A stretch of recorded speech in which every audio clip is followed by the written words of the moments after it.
We're doing our 2026 NFL win total bets. We're going over or under. We're going to do two divisions at a time. We're going to concentrate on the AFC East and the AFC West just upon request this week, and then get to the other divisions over the next 3 weeks. So before we begin, please hit like, subscribe, comment below, share this video, visit the link in the description for the merch store. As always, something from the merch store. It is our May is Wrath Month t-shirts. One of our favorites here, especially from Kenny, who used to live in Minnesota. You can get that as well as everything else at the merch store. 50% off sale. You could change all these t-shirts into any color you want. You could also get long sleeve, hoodie, infant onesie, women's tank top.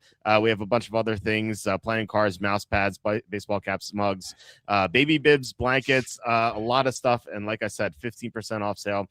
You can go to Amazon, buy my books. The most recent one is Jerks of the College Years, which is a book about me making fun of these wonderful people on the cover here. It was a lot of fun to write. I think you guys have a lot of fun reading it. My first book was The Safety and a Field Goal, which is a top 5 topic book about the NFL. And once again, I'll ask you to consider super chats and super stickers. That is the best way to support the show. As I always say, YouTube pays us very little. So if you want to keep the show going, that is the best way to do it. But we are joined tonight by Andy Iskoe from thelogicalapproach.com, which you can see on the screen here. Andy, how are you?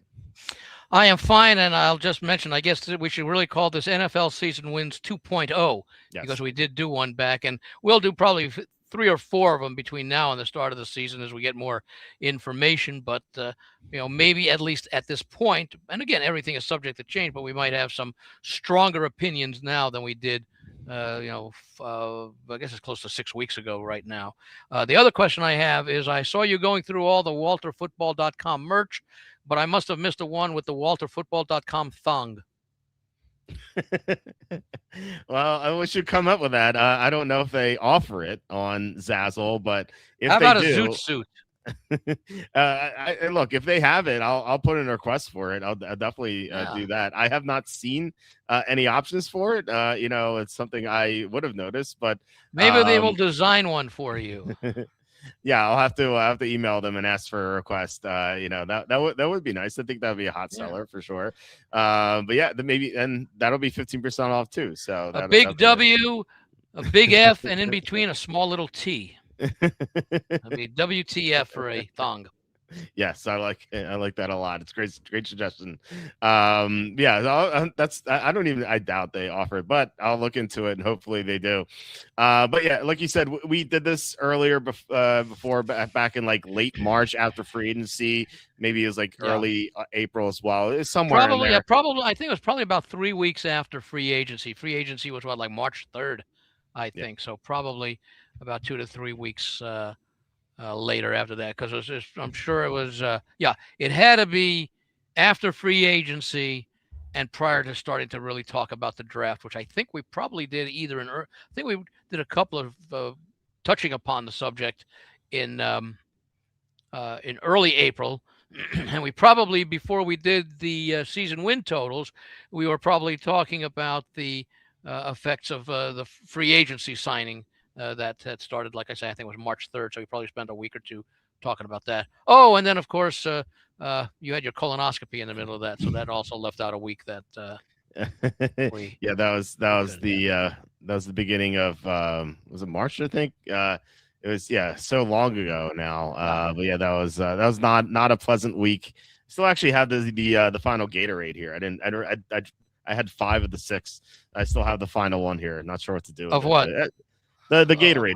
The Gatorade, the drink. Yeah, the drink. Yeah, the thing you mix the powder with. So yes. I had to use 5 of these 6, and this last one is still here. It's been here for 2 months, 2.5 months, I guess. We were wrong, Andy. Threaten your kids when they misbehave that they may have to take about 3 or 4 sips of a special drink. Oh man, they would not. Well, I mean, it tastes fine. The consequences are bad. Yeah, but it actually wasn't bad. It was like sort of pleasant to drink, although you had to drink so much of it, it became a pain at the end. But I mean, the Gatorade itself, it's what you're drinking basically. You don't even notice the powder. So I mean, for those of you who've never had colonoscopy before, you get the insights here from 2 guys who've had one recently. But no, Andy, we're wrong. The beauty of having a YouTube channel is you can go back and see check when the you did. dates. You can check these the dates of these videos. They actually happened before free agency. The win totals released on in mid-February, and so in fact, I think we may have done it either the night of they were released earlier that day, or maybe a day after. Yeah, we did two videos. We did one of February 19 and the other one was February 26. So okay. Yeah, so a lot has changed. Obviously, which also tells you how soon after the Super Bowl those win totals came up. I mean, we knew the schedule of teams that all 32 teams would play. What we didn't know, which we found out last week, was the sequencing of them, which of course is very important. So when we went over that on the 19th and 26th, we were doing it largely just based upon how good or bad we thought those teams were going to be, the opponents, etc., for each of the teams, but not when they would meet them, because that might temper our thinking a little bit or strengthen our thinking a little bit, depending upon whether it's an unfavorable or favorable schedule. Yeah, because we were talking about one of the teams that you bet to win the Super Bowl. We had an under on them, and you're like that. You're like, that's odd that we had under, but a lot changed. There's a trade, there's free agency, then the draft, and now the schedule release. So a lot has changed. Well, I remember I had already made the bet, and yet I don't know how I ended up coming up under on that. I'll have to check and see if I can find. Well, it's not one of the teams. It's the Cowboys. I mean, we're not talking about. No, I'm trying to see if I can remember when I bet it. Why I would have said unders. Let me see here. Well, we did the Cowboys on February 26th. So if you could have made I somehow thought I made it before then. Okay. Well, they had the Rashawn Gary move. I think that was after February 26th, if I'm not mistaken. So well, I know I liked them because I felt that they would address a lot of their defensive needs in the draft, because they really didn't have a significant amount to address on offense. Right. And they were like the Cincinnati Bengals of last season, who didn't address their biggest need. And the Cowboys are very similar based upon their defensive last year and their offensive last year, which was outstanding, and got let down by the defense. Yeah, well, both teams made upgrades to their defense this offseason, and one of those teams gets to play the NFC South. So when we get to the Bengals, I think that'll be a team we're looking to bet over. But we'll see. Of course, I didn't look at the win totals for them. I don't remember what it was, and I didn't look at the exact schedule yet. How much prep did you do for this? I've started. I did a couple things. First of all, I did my season previews for the Broncos and the Chargers so far. I haven't gotten to the other 6 teams yet. I did that. It's not published on the website yet, because I like to write up all 32 teams before publishing, just in case I change my mind on some teams for my simulated schedule. And the other thing, and I'll bring this up in a little bit. It was, it wasn't my work, but Slew, who comments in this chat a lot, he sent me over strength of schedule ratings based on my power rankings. And so I'll get to, I might as well pull that up now. And I put that into the chart I have. I bet it was a little bit after that. I bet the Cowboys on March 5th. Okay, yeah, it was like it's about a week. Yeah, it was about a week after. Yeah, so the week after we talked about it, so I had obviously thought of it. So maybe there was some part of it earlier that I must have.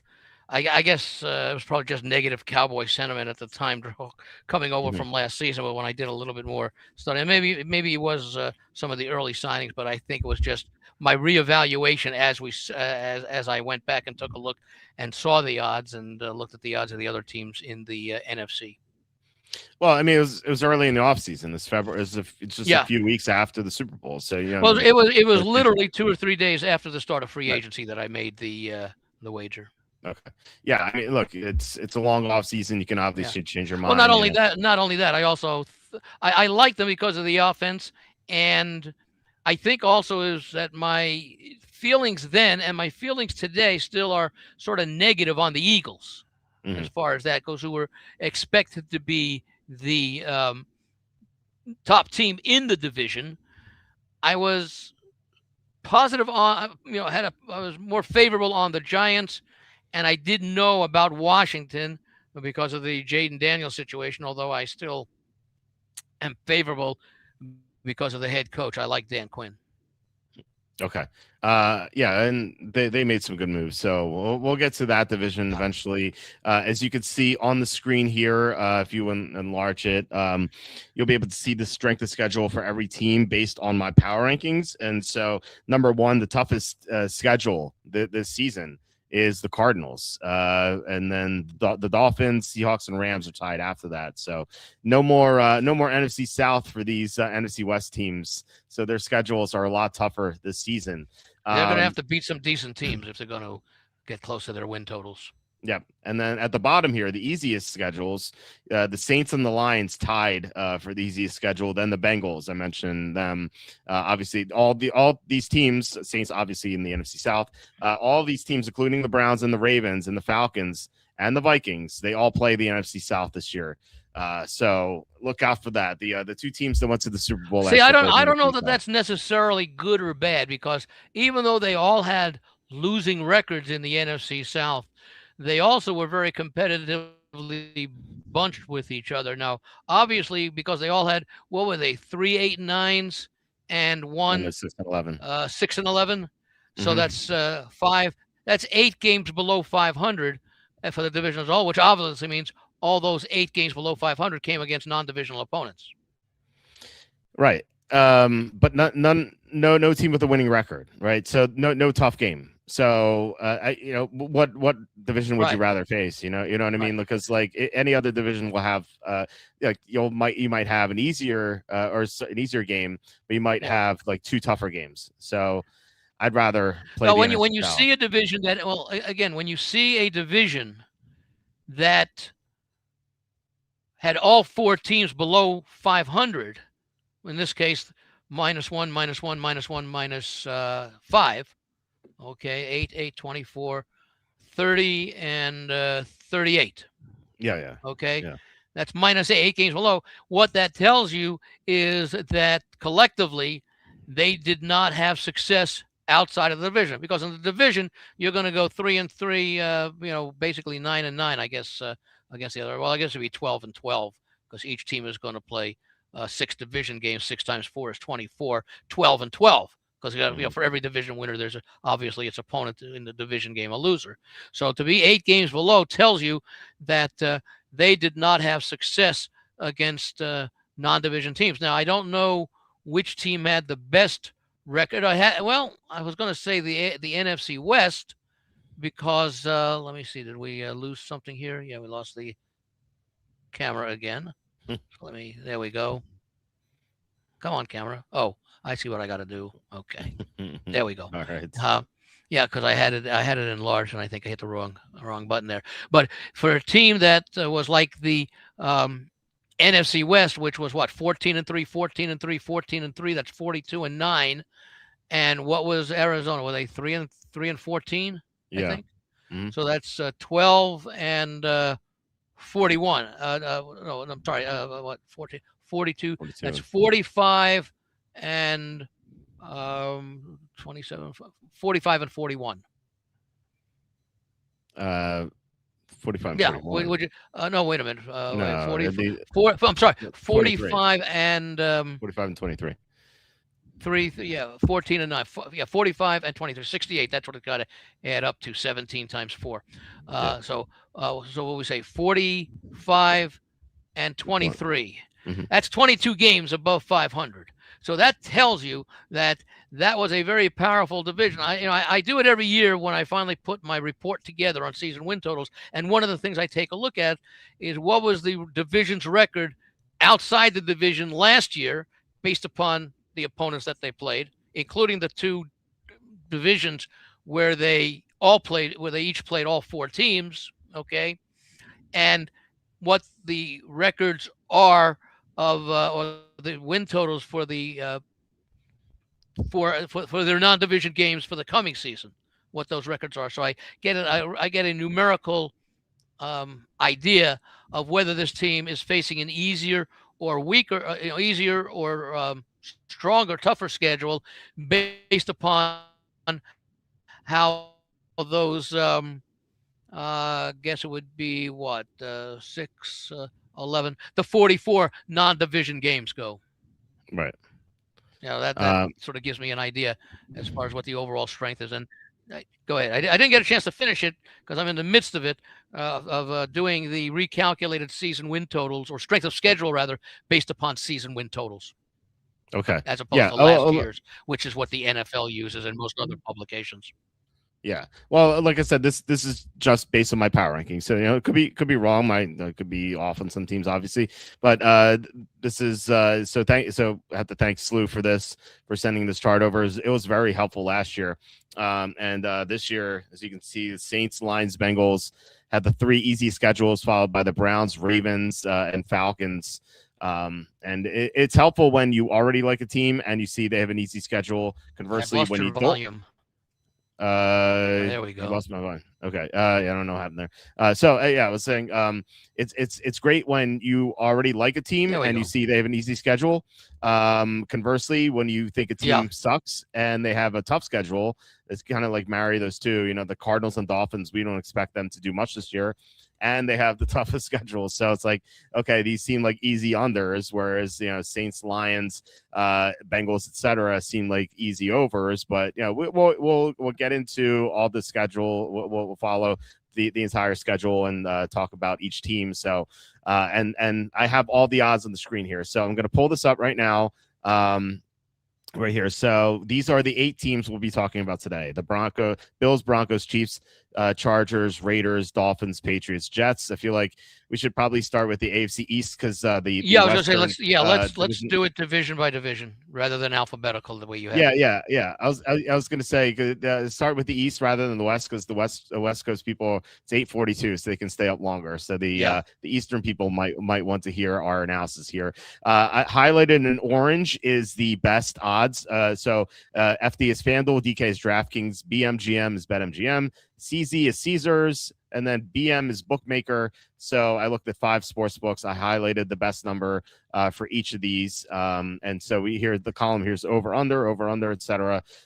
So for example, the Bills, the best over number is over 10.5 minus 125 at DraftKings. The best under number is under 10.5 plus 120 at BetMGM. So you can see this on the screen here, and I'll come back to it as we start talking about each team. So for Buffalo, that's you're saying that the numbers, because I'm not looking totally at it because I haven't been able to enlarge it because it's slowing the computer down for me.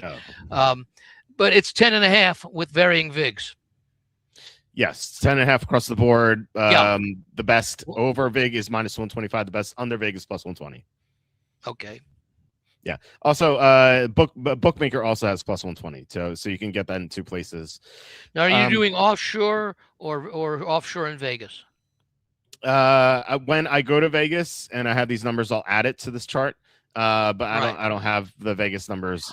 By the way, I don't know if you wanted to do it now or later, but they did come out with information about the Circa contest yesterday. Okay. And the changes. I can do it very quickly if you like. Sure. Let's go. Okay. The Circa, are you talking about the Circa Survivor or Circa Millions? Both. Well, just the information with the guarantees. No major changes. The Circa Million. Now, we don't know yet what's going to happen, if anything, with the Westgate contest. That will be determined probably sometime in June. They may totally discontinue them. They may totally run them. They're separate from their agreement with Caesars, or there may be some change where Caesars going to take over the whole thing. I don't know that anything's been said about that, at least not within the last 4 or 5 days. But Circa came out and announced yesterday their 3 contests: the Circa Millions, the Circa Survivor, and the Circa Grandissimo. The entry fee for all is going to be the same. So the Millions and the Survivor will have the $1,000 entry fee. The Grandissimo will have a $100,000 entry fee, which I think attracted about 66 last year. The guarantee for the Grandissimo last year, again, they only attract, well, I shouldn't say only. 100,000 is not really an only type thing, but it was the first year and they didn't know how it would go. They ended up getting 66. They are actually expecting that they are going to get considerably more than that this year, because I think they're looking at 40, which would be $4 million a guarantee for Grandissimo. And I'll explain those contests in a moment. For the regular Survivor, and that keeps increasing year after year after year. Last year was a record-setting 18 point something million, I think 18 million one or 18 million two. In any event, this year they've moved it up slightly to 20 million. And the one that's the Circa Survivor, and the Circa Millions, which has sort of plateaued the last few years. They had $6 million guarantee, I believe, in 2024 and 2025, and they fell a little bit short in both of them. So they kept that guarantee at $6 million this year. So they are guaranteeing a prize fund of $30 million, and of course, whatever is in excess goes right into the prize pool. The Circa does not take out a rake or anything like that.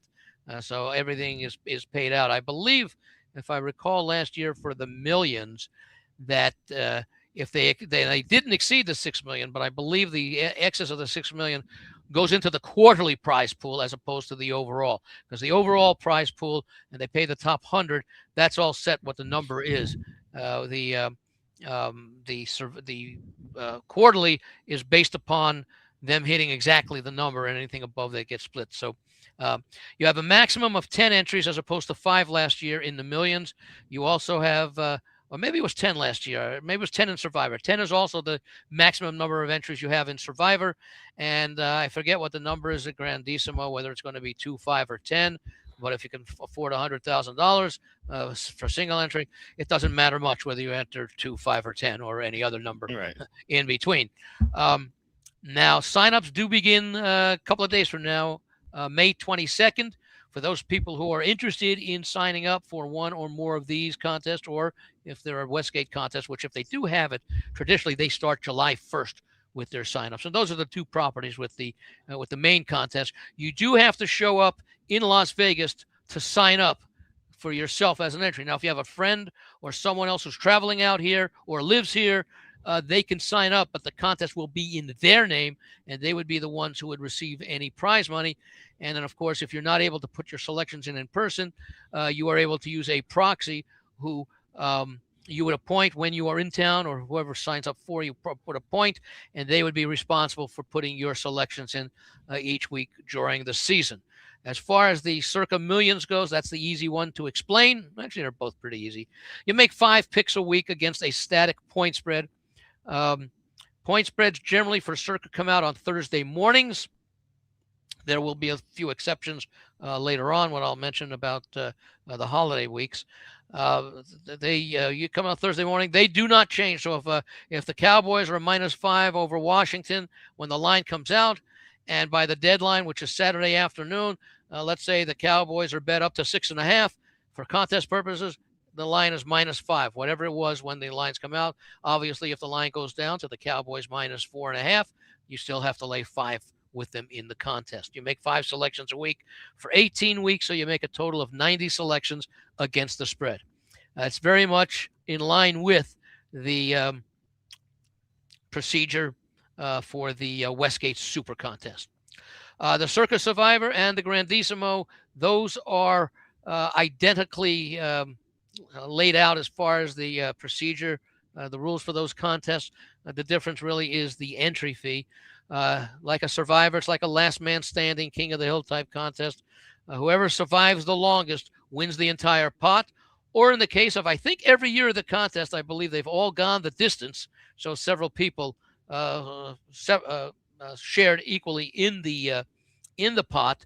There are 18 weeks in the regular NFL season, but the Survivor, in an attempt a few years ago to have a sole winner and therefore have one person be able to win the 4 million or the 8 million, or last year the 18 million, they introduced first one and then a second extra week for the contest. They split Thanksgiving week into 2 separate contest weeks and Christmas into 2 separate contest weeks. I'm not quite sure.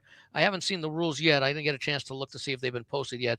But what that means is that even though there are 18 weeks in the regular NFL season, there are 20 weeks if the contest goes the distance in the Survivor contest. The rules in Survivor is very simple. Well, it sounds simple as far as the rules are concerned, not so easy in the execution of the rules. You pick one team. All they have to do each week you pick one team, and all they have to do is win, and your entry advances to the following week. No point spread involved. Okay. The only thing is, well, there are two caveats here. You can only use a team once. So if, like in week 1, you pick the Chargers over, what was it, the Titans? I think they play. Yep. And the no, that's the Chargers play the Cardinals. Sorry. The Chargers play the Cardinals. Okay, just as bad. Just as lopsided, although I don't think the Jets are nearly as big a favorite over the Titans. Maybe they're even underdogs. I don't recall from looking at that. We'll talk about that one in a little while. Yeah. Anyway, you can, if you pick the Chargers in week 1 and they defeat the Cardinals, you cannot use the Chargers as your pick the rest of the way. There is no limitation on the number of times you can bet against a team, other than you can only bet that opponent once during the season. So, for example, in theory, you're going to, if you survive, you can, for the 20 weeks, you can bet 17 different teams, because the only teams that you can't bet would be the 3 games that is the second of a divisional matchup. So let's say the Bills and the Dolphins, and you want to bet against the Dolphins every week. So the first time they play the Bills, you play the Bills. However, the second time they play the Bills, you can't bet against the Dolphins, because you've already bet. Not against the Dolphins, but you bet on the Bills. Okay? Sure. So, but in theory, you could bet that. As far as the Thanksgiving week goes, we're going to have that Thanksgiving Wednesday game. So that will be 5 games. Thanksgiving, the Thanksgiving Wednesday, the 3 on Thursday, and Black Friday. So that'd be Wednesday, Thursday, and Friday, 5 games. And then the remaining 11 games, I don't believe there are any buys that week, will be the Sunday, Monday games. And Christmas, I believe, is on a Friday. And I believe they will have a few games. I don't know if it's 2 or 3 on that Saturday, the day after Christmas. But that itself would be a short week. And then you would have Sunday, Monday games taking up the balance of whatever that week is. Let's say it's week 20-B or 19-B, whatever. I mean, sorry. Let's say it's week 16 or 15. There's A and B. A would be the Christmas 16, day. Yeah. I think so, because I think the final Sunday this year is January 10th. Yeah. So that would mean it would be the 3rd, the 27th, and the 20th would be the previous 3 Sundays. So the 20th, actually be week 16, which would be Christmas Day, the 25th and the 26th. And then Sunday, Monday, 27th and 28th would be the second part, if you survive the first part. So those are basically the fundamentals that you need to know for Circa. The main differences, I will mention one more because it may apply to some people. They increased the number of entries. I believe it was in the millions, from 5 to 10. I'll see in a moment, because I actually may have the rules from last year, so I'll be able to check very easily at my side. $6 million guarantee stayed the same for millions. $20 million for the regular survivor, the $1,000 entry, up from I think it was $15 million last year. And the Grandissimo, which had a $1.5 million guarantee last year, meaning they expected at that price point, they needed 15 entries to be able to fully fund without dipping into their own pockets. And they obviously went over that. They got, I think, 66. I think it was 6.6 million. That ultimately got split up, I think it was 5 or 6 ways, or maybe it was 3 ways. I don't recall exactly at this point. Doesn't matter to me. I wasn't one of them. That's anyway. So that's the $100,000 entry fee, and of course the Thanksgiving and Christmas weeks for the Survivor contest. No such changes in the Millions contest. That's always been just the 18 weeks, 5 picks per week. I think last year the winner of the Millions had like 60.5 points, which is just over, it's like 67.1%. Because 60 and 30 would be 66.7. So I think they went 60, 29, and 1. Yeah. As a matter of fact, Derek Stevens, the owner of Circa, went on yesterday, and I think he pointed out, I think it was the second year in a row, that the person who won the booby prize, which is the worst record, where you try to pick losers each week, okay, was actually a game or 2 better than the winner had going for just most winners. Yeah, that's pretty crazy if you think about it. So it's normally you think it's harder to pick winners. In this case, it was hard. It was easier to. I'm sorry, it was harder to pick losers, because he had more losers than the guy who was trying to pick winners. Yeah, that's pretty insane. Yeah. But it's that's what happens. So Well, just like the survivor strategy of trying to pick against a team as many weeks as possible, because you're not used to thinking that. There used to be a contest. In fact, I remember because I did really well one year in it. I think second or third or whatever it was. Stations had a free contest, great giveaway, and the prize at the end of the year. They had cash prizes, but they also had for the grand prize a new house. And an urban legend goes, this is like 30, 40 years ago, maybe 35 years ago, was that the same person, I believe it was a woman, won the house for most winners one year and won the house for most losers the next year. But the point is, and I tried it a lot, I think you got like 3 entries. I think if you bought 2, you got a third for, well, no, was it a free contest? Or maybe it was you paid $25 and you got extra entry, whatever it was. In any event, I remember that my strategy was to go for most losers because more people. So I was going against fewer contestants trying to pick the losers than the people who are trying to pick the winner. And they had this thing fiddle in the middle, which basically said there was also a nice prize that got divided up against anybody who had an exactly 500 record, or if there were an odd number of games within one more win or one more loss than the other way. So that was that contest. But yeah, it's not as easy to pick losers as you might think. And the strategy in Survivor, though, does reward you if you can find teams to go against on a consistent basis. Yeah, I pulled up the standings here for the Circa Million last year. Coney Hop, he won at 60-29-1, so 67.4% against the spread. That's pretty good. My top entry with I think this was with Tom, went 48-40-2. So 54.5%. So not amazing. Over 500, which is you're making money. What was number 100? That's the interest. That's always the that's the last number of what the cash and ties.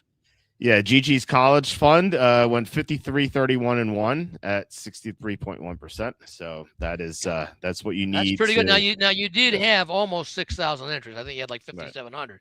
So so it still took 63 point something percent to cash. And I think they only got their money back, if I remember correctly. The last several places they got their $1,000 back. I think that's what it was. I forget what it was when I cashed the year before.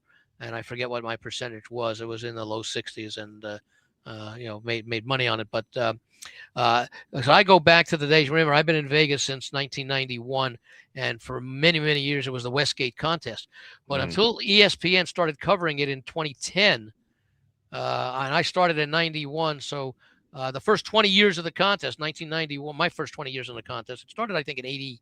I think it started in '88, which was the year after the strike. Oh, wow. Okay. The second strike, lockout, whatever it was. In any event, so the first 20 years of the contest, there were between 350 and 520 entries, depending upon the year. And it was a $1,500 entry fee, which the Westgate went back to last year after dropping it to $1,000 to compete with Circa. Didn't have the kind of success. They kept losing while Circa kept gaining as far as the number of entries goes. But the point is that in those years where there were 350 to 525 entries, if you hit 60%, you would almost always cash, and they only paid the top 20. But, you're talking about a very small field. And, of course, there was a lot less as far as algorithms, as far as statistical analysis, because remember, you go back to 1990, the internet was just a dream. Right. That's true. Spreadsheets and personal computers were only out for about 5 or 6 years, mass-wide, mass distribution, only 5 or 6 years in 1990 when they started in the mid-'80s. Yeah, I remember first getting on America Online and going to chat rooms and right. For about 15 seconds that you collect, and you have to pray that no one would call your house or you get kicked off. We went to a chat room. My two friends and I, we met up with 3 girls who lived near us. And luckily, they weren't like psychopaths, like people, but they were. Well, they thought the same things about you. That's true. None of the 3 of you were psychopaths. Well, I'm sure you're not. I don't know about your 2 friends. But you generally have pretty good taste. Some people might argue. So on the screen here is 2020. It's my top finish. 7th place, which was 51-31-3.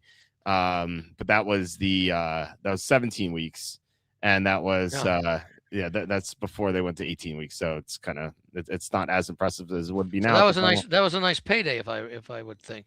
It was, yeah, it Yeah. was. But Five figures, high yeah, fours, something like that. yeah, it was like No, maybe it was 40,000. 5. Yeah, I was going to say it had to be something like that because Yeah. even in the 2020, which I believe was the second year of the contest, that was the No, COVID year. this is super contest. Oh, okay. Not I'm sorry. I thought second you year. were talking circa. Yeah. Okay. It was Um, still the COVID year, though. it was the COVID year. Yeah. I was. I remember coming out here and going to the pool, and it was like a ghost town. Yeah. There's 3 people in there. There was an old lady and what looked like her granddaughter. And then there was a woman who worked there spraying disinfectant on on the chairs. on the woman and the granddaughter. Right. That was it. It was the whole place is a ghost town. Everything, every dinner, every diner or Well, restaurant. I think closed at they like had 8 o'clock. It I was horrible. believe they opened the casinos after closing them down. I want to say it was like mid to late June. Yeah, that they had opened them back up. Yeah, I had to make sure it was open. Yeah, it was not a fun time. But Was that a July visit or an August visit, or you don't recall? It was mid July. Yeah. Okay, yeah, because I remember you used to come in July. No, I still do. Yeah, I've always. Oh, come I thought you came in August last couple of years. No, because the preseason it's too tough to come during the preseason. Okay. To cover every game. So I try to make it like mid July. It's usually like the All-Star game or maybe Baseball the week week, after. Yeah, maybe the week after the All-Star game, and the NBA preseason in Vegas is always happening there. Oh, the summer league. Oh, okay. Then it's around the 8th to the 12th or something like that. That's Yeah, usually when the there. NBA summer league is. Yeah, like I was staying at a hotel and there was a bunch of NBA guys. I couldn't recognize them. They're all scrubs, because they're playing the summer league. Oh yeah, they're all basically rookies or Yeah. D League players. So where'd you stay at? That year, I stayed at the it was the Mandarin Oriental, and now it's the Waldorf. Oh, okay. Yeah. So I stayed there, and there were a bunch of tall guys, and I was like, what's happening here? But yeah, they were they were NBA scrubs. I didn't recognize any of them, as I said. So anyway, let's look at the Buffalo Bills. Yeah, the Buffalo Bills. So this the only column I didn't talk about was the SOS. This is from the spreadsheet Slew sent me. So Buffalo's strength of schedule is tied for 14th, so worth noting. But we will look at their schedule, and it starts at Houston. So I don't know if you wanted to go, win loss, or how you wanted to kind of figure out how many wins they would have. I would go, but yeah, I would go game by game, starting with week 1. Okay, all right. So at Houston. Which is now by the way, what we can do if you want, win, loss, or toss up, which is like half a game. Right. Or you can suggest that we just come up either win or lose. I like the toss up idea. Half a point's good. Yeah. Okay. So at Houston, 4 days before their week 2 Thursday game against Detroit, worth noting. Yeah.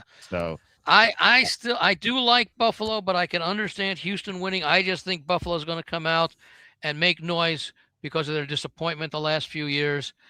But if I were to take a look at it based upon talent and some issues as far as Buffalo's defense, I'd have to say that's a toss-up. Yeah, I would take Houston. I would lean win, but I'm gonna write down what I pick here. Mm-hmm. I guess I could write down what you say also, but I'm gonna go T. Okay. So I would lean. I'm the opposite. I would lean Houston, but I would go toss up as well. The Bills are the better team, but this has been a house of horrors for them. They've always struggled against Houston's defense. Not just well, and as you pointed out, I think when we briefly talked about it last week, when we went down week 1 schedule, that they've got that Thursday night game coming up at home against the Lions. Yep, and that's week 2. They play at. By the way, the only thing with that game, the game against the Texans is actually the more important game because of tiebreakers. Yeah, that's true. Yeah, that's true. All right, so week 2 at home against the Lions. I like the Lions this year, but the Bills would be favored by what, 3.5 or 4 here? 3 to 4, yeah. I'm going to see if I can find out. Maybe this Memorial Day weekend they may have the lines out at Westgate for the 18 weeks or some other place here in town. So I would lean Buffalo, but again, I think this is a toss-up. What do you think about this one? I like Buffalo. Okay. Yeah. So So you're gonna go with a toss-up. yeah. So you're at 1.5. I'm at 1. Right. Week 3, the Chargers come into Buffalo. What do you think about this one? I would have that. Who do the Chargers play week 1 and 2? Let me just see that for a second here because Well, they play the Cardinals week 1, and then week 2. Let's see. Week 2, they are host to the 49ers. Okay. Let me get back here with Buffalo. Okay. I'm gonna call that a toss-up. So they're hosts to the Raiders, not the Niners. Oh, did I look at the wrong one? Oh, you know what? I probably you're saying the Chargers are? The Chargers host the Raiders. Okay, yeah. Hold on a second here. Let me make sure I got that correct. I must have been looking. You know what it was? I was looking at the priest. No, I'm telling you. I'm talking who the the Chargers. Yeah, the Chargers play the Raiders in week 2. Yeah, I was looking to the following game, but no. Yeah, Cardinals and Raiders. They open up with. I'm still gonna. I'm gonna lean Chargers, but I'm gonna call it a toss-up because the Bills, even though they have extra rest, they're coming off games against the Texans and 49ers, so they're dropping. They're coming off games against Houston and Detroit, so they're stepping down in class, and the Chargers. They're stepping down in class, and the Chargers are stepping up in class. Yeah. If anyone, yeah, go ahead. No, so I'm saying that I don't know how much may have been taken out of the Bills by the Texans and the Lions, but I have to think it was not near. It was much more than what would have been taken out of the Chargers by the Cardinals and the Raiders. Yeah, and both the Cardinals and Raiders were at home, so they may have had much easier times. Yeah, and for anyone thinking, Chargers playing 1 o'clock on the East Coast, Jim Harbaugh. Jim Harbaugh has a great record on the East Coast of 1 o'clock games. It's a myth. It's a myth in general about West Coast teams going east to play early. I mean, it may have been successful for a while. It certainly makes sense. Okay, from a logical standpoint, yeah. Well, it's early body clock and all that, but I think it had been successful for years. But that's been like 10, 15 years ago. Yeah, it's all nuanced. You know, some coaches struggle on the East Coast at 1 o'clock. Some coaches and players. are great, and right. Some coaches are great, and some are 500. So you kind of have to take it team by team. For me, this is a toss up as well. So you're at 2 wins. I'm at 1.5. Exiting week 3, and then we get to week 4. The Bills host the Patriots. So 3rd home game in a row here for Buffalo. For me, I would say this. I think with the Bills are better than the Patriots, so I'm going to give them a win at home and a toss up later in New England. So this is. Okay. Well, we'll get back to that one. I'm writing these down week by week. Yeah. So only because your thinking just may change, only because you might have them come off back-to-back losses, and here's a chance to wrap up the division or something. Because I don't know if you've gotten that far to go back to remember what you may have thought if you did it initially. So you're going to go with a win for week 4. So I've got 3, and you've got 2.5. So you're getting the win here too? Yeah. Okay. So 3 and 2.5. And then week 5, they play at the Rams on Monday Night Football. Now the opposite works here. This is a night game for the West Coast team, which generally has had better results than the East Coast team playing at 1 o'clock, fading. Who are the Rams coming off of? It's a good question. Let's see. Let's type in Los Angeles Rams, and we can see that they are coming off the where is it? Broncos. The Eagles. The Eagles. So they play at the Eagles, and then they host the Bills. Oh, okay. Yeah, we're looking at week 5. Yeah. In fact, they are coming off of back-to-back games. Here's the Rams schedule. Remember, that's the one where I said, I hope they're like 2 and 3 after 5 games so I can get good future odds on them. Yeah. They open. Are we doing that one? No, we're doing the AFC East and West, so we're not doing this one. They host the 49ers in Australia. Right, in Australia. Then they host the Giants. Then they're at the Broncos, at the Eagles, and then they host the Bills. It's not easy. No. Well, if they're Oh, and 5-0 then after that, then we'll be like, okay, this team means yeah. business. Well, the thing is, I think I'm going to give them a win. So I'm going to give the Bills a loss here, because the Rams, after playing the Bills, play the Cardinals, host the Cardinals. So we get a better effort against the Bills than maybe we will against the Cardinals, where they can exhale and they can basically play blindfolded and beat the Cardinals. So I'm going to give the Bills the win here. I'm sorry, I'm going to give the Rams the win here. Yeah, I'm inclined to agree. Yeah, I think the Rams It's win as well. more than a lean. Yeah. I mean, to be honest, Buffalo can, they can win every game on their schedule, Right. but they're Yeah, not going. yeah, I mean, yeah. they're not going to, because they're going to have some tests. So you're going to give them, them a loss also. Yes. You're going with Buffalo in week 5. Okay. Yes. So we're still at 3 and 2.5. And then week 6, heading into the bye at the Raiders. Hold on, this is Buffalo. Yeah, Buffalo still. Buffalo's week 6. But week 7 is a bye. Week 6 at the Raiders. I will give this an easy win. Yeah. To go to 3.5. Do you agree? Yeah. Okay. 3, right. And you give them a win also. So I have them now at 1, 2, 3. I got them at 4.5, and you've got them at 3.5. I think. I got you at 4, not 4.5. Oh, I'm sorry. Yeah. Win, and 2 toss-ups. That's 4. Yeah. And you have toss up, and win, 2 wins, loss, and you are at 3.5. 3.5. So you're at 3.5. I'm at 4. Yes. Okay. All right. So they have their bye. Heading out of the bye, week 8. They host the Ravens. They've owned the Ravens. And I'd say that the Ravens losing their center is a big deal. I will give the Bills. Yeah, but by then in week 7, they'll have made an adjustment. Yeah, maybe, or maybe they just really struggle in that regard. I don't know. I will give the Bills a win here, hosting the Ravens. They've always beat the Ravens, so let's continue that. What do you think? New coach last year. What was it? That was that 41-40 game, I think it was. Yeah, week 1. Buffalo won, despite the fact that Baltimore was leading, I think, a good part of that game, if I remember.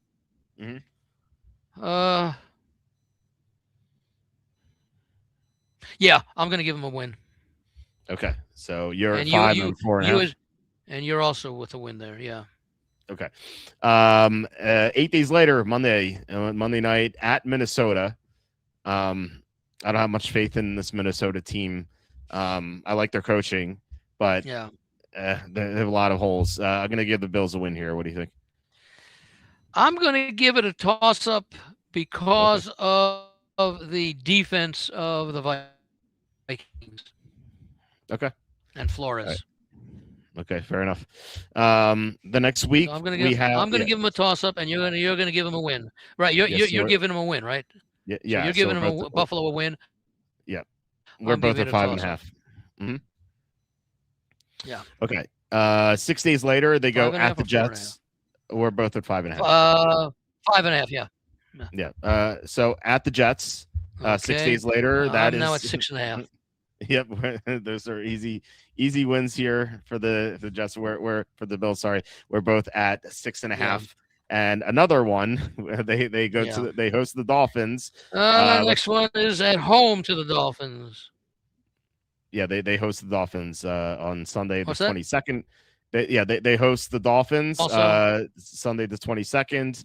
And could be cold weather, which is typically not good for Miami. So I will give the Bills an easy win. Do you agree? Yeah. Okay. All right. So we're heading into Thanksgiving. We are 7.5 wins on the Bills. On Thanksgiving night, they host the Chiefs. And Evan Daniels listening to this, I know what he's thinking right now. The Bills always beat the Chiefs in the regular season. The Chiefs always beat the Bills in the playoffs. So and this game's at home for Buffalo, and the Chiefs have a declining roster, as we'll discuss, I assume. So I'll give the Bills a win here to go to 8.5. What do you say?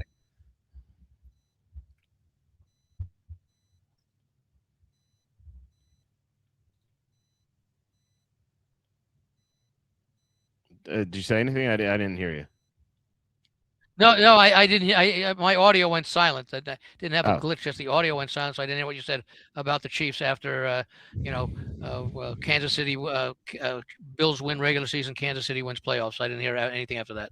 Oh, okay. Well, I said that this is also at home for the Bills, so no travel. Yeah. The Chiefs roster is in decline.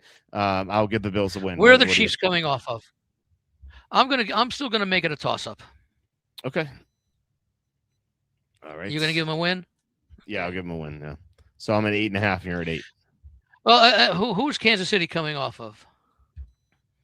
The Bills are coming off, easy games. what should be comfortable wins against the Jets on the road and the Dolphins at home. So they may not have expended a lot, allowed players to get healthy. And this will be, again, this could be an important game for the Bills as far as seeding goes. Yeah, Chiefs coming off some easy games too. Jets, Falcons, and Cardinals before this game. Okay, so no real edge there, but I'm still gonna call it a toss-up.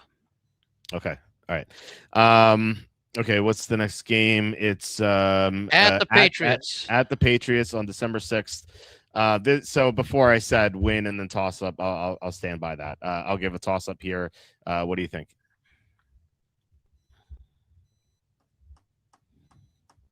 They got swept last year.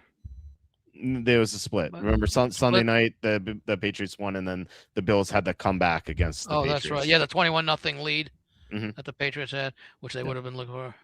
Yeah. I'm going to give the Bills the win here. Okay, so we are both at 9. And we have and you're giving the Patriots the win, so you're giving the Bills a loss. No. I toss up. I said for these games, I said win and toss up. Okay. So which I guess makes sense, psychologically, because if they beat the Chiefs on national TV, maybe they take the next game serious, not as seriously if they already beat the Patriots. Well, they also have the extra rest. That's true. Or more time to be full of themselves. Yeah. So we have 5 games to go, and we're both at 9 wins, which is looking good for the over, which is 10.5. At Green Bay is the next one. We assume Micah Parsons will be healthy by then, so could be a tough one. I will give this a toss up. What do you think?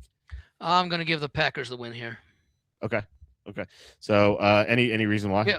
Well, they're coming off games against the Chiefs and the Patriots, and they're on the road for a second straight week at a tough place to play in the middle of December. And I expect the Packers to be probably a 9-11 win team this year. Okay. All right. So the next week, it's a Saturday game. The Bears go to Buffalo. It's a night game. It's a tough one. I'm thinking about it, so it has to be a toss up. So I'm going to go to 10. What do you think? I'm going to also call it a toss up. Okay. As I'm going to do for the next one as well. Okay. At Denver, I think it's a revenge game. I think the Bills are better than the Broncos. We had this argument so many times. I think the Broncos are paper tiger defense, especially losing John Franklin Myers. I think that's a huge loss. And I don't have much faith in Bo Nix or Denver's running game. I'm going to give Buffalo a win. I think they're substantially better than Denver. What do you think? It's a toss up, you said? I'm going to give it a toss up. Okay. All right. So you're at 10 wins. I'm at 11. So I'm already over, and we have 2 more to go. And I'll be joining you the next game. Right. At Miami, shouldn't be a problem here for the Bills. Give another win to them at 12. You're at, I assume, a win. I'm going win-win for their last 2 games. Win-win. The only way they lose to the Jets is if they sit their starters, if they don't need to win. And again, I'm thinking that, and go back and remember how important the number 1 seed is now, right? Because they're the only ones who get that bye in Wild Card Weekend. So I could see week 17 and 18, and I think we've got some of these. I've got some of these games like the game against Kansas City. I think I may have given them a win, but that could be a toss-up. They could have a lot of. They could be battling Kansas City, maybe the Chargers. maybe the Bengals. Mm-hmm. I don't know if anybody. Maybe the Jaguars or Texans for the number 1 seed. Yeah. So a lot of contenders. Because remember, if you're battling for the number 1 seed and you succeed, the players who would normally have not played in week 18 don't play in week 19. Right. That's how important it is. Yep. Okay, so you're at 12 wins. I'm at 13. So you're 1.5 wins over the posted total. I'm 2.5 wins over the posted total. Okay, so I'm sorry. I'm at what number? 12. And you're at 13.5. No, that's 13. 13. Oh, 13. Okay. Mm-hmm. So we like the over. Yeah. And you really like it because you're over by 2.5 games. Mm-hmm. Yeah. So we'll see if there's more discrepancies. Well, the thing is also, I have. Let me see. 1, 2, 3, 4. I've got 6 toss-ups. You have 1, 2, 3, 4. You have 5 toss-ups, I guess. Mm-hmm. Yep. Makes sense. I like this win-loss toss-up deal. So we both like the over. So I'll pull this up again. The best over at 10.5 minus 125 at DraftKings. So if you agree with us, you can bet that right now. Dom says, I find it absolutely delusional that anyone would bet the Bills to win the Super Bowl, which I did, but that was a free bonus bet, so it doesn't really count. What proof historically is needed? Clearly never going to happen. Vegas loves the love for them. Definition of insanity. Walter, I feel that you have a soft spot for them as I do. Well, I mean, we're only talking win totals here, right? So they don't have to win the Super Bowl. We're just talking about win totals, which they went over last year, and I remember having them last year, so I'm going to have them again. But yeah, I mean, no, I think with the new coach, I think they can do it. They are. I think they're the best team in that conference. It is close though. There are a lot of good contenders. Yeah, I don't know if they're the best team in that conference. I think they're the best team in the division. Mm-hmm. Yeah, I mean, you can make an argument for other teams, sure. But I do think they are slightly better than the Chargers and then Jaguars. Yeah, but I give the slightest of edges. Well, maybe more than a little slight edge to Jim Harbaugh. Mm-hmm. Yeah, I think definitely he's a better coach. But maybe you could say huge to a certain extent because of the times that. Well, we don't know. We don't know about how good or bad a coach, Brady's going to be. Yeah. Well, yeah, you're right. Yeah, Brady for the Bills, Minter for the Chargers. I mean the Ravens. The smartest thing, the Ravens. Yeah. The smartest thing was to get rid of McDermott. No coach QB has ever won the Super Bowl if they did in the first 5 years together. Yeah, Kenny wrote an article about that. It was really good. So, I think with a new voice in there, it could be a wake up call too. Yeah. So, I like that for the Bills. Okay, let's go down the list for the AFC East. The next team is Miami. So their best win total over is 4.5 plus 115. The best under is under 4.5 minus 110 for. So we're still talking 4.5. Yeah. Yeah, 4.5 either way, but you don't have to pay much vig for the under, which is nice. Sometimes you see like minus 160. It's like a tough pill to swallow. Anyway, let's get to Miami's schedule, and we will do the same thing that we did for the Bills as we do for the Dolphins here. Maybe a little bit easier for the Dolphins. Yeah, I think a lot easier here. Maybe not week 1 though, because Miami is at Las Vegas. The Raiders are favored by 2.5. I've got the Dolphins losing. Okay. I just think there are more accomplished players on the Raiders starting the season than are on the Dolphins. I think they have a nice. Well, I'm going with Kirk Cousins being the starter. Yeah. At least for the first few weeks, and I think that's what Kubiak said he intends to do. All things being equal. Now, if Mendoza just wows him in training camp, if he pulls a Russell Wilson versus who was it? Was it Matt Flynn? Yeah, Matt Flynn versus Wilson. Yeah. Yeah. Although I mean, Cousins is more established. Yeah, Cousins is more established than Flynn. It's not like Flynn was a longtime starter or anything. So before we move on, let me ask you, because you brought it up. I saw that the passing total prop for Mendoza is 2,600 this year. Would you go over or under? I'd have to think about it. Okay. All right. Fair enough. I would. Well, you know what? We don't have to make the bet now. Let's see what happens in training camp. I That's mean, true. let's put it this way: the number's not going to move significantly. Mm-hmm. It's just a question of how soon do we think. Let's say he averages between 225 and 200 yards per game passing. Yeah. So if he makes 10 games, that's 2,250. Right. To Right. 2,500. If he That's starts if he starts 7 or 8 games, you play the under. Mm-hmm. Probably play over. And now we don't know when. You won't even know it when the season starts because you don't know what the injury situation will be. But you'll get some idea. Does Mendoza? And I know it's just going to be training scrimmages and Andy, you're breaking up a little bit. So if he looks sharp, okay, hold on a second here. Yeah, you're breaking up there for a while. Are you able to hear me now? I can hear you now. Can you hear me now? Yes. Okay. All right. Yeah. What I was saying is that we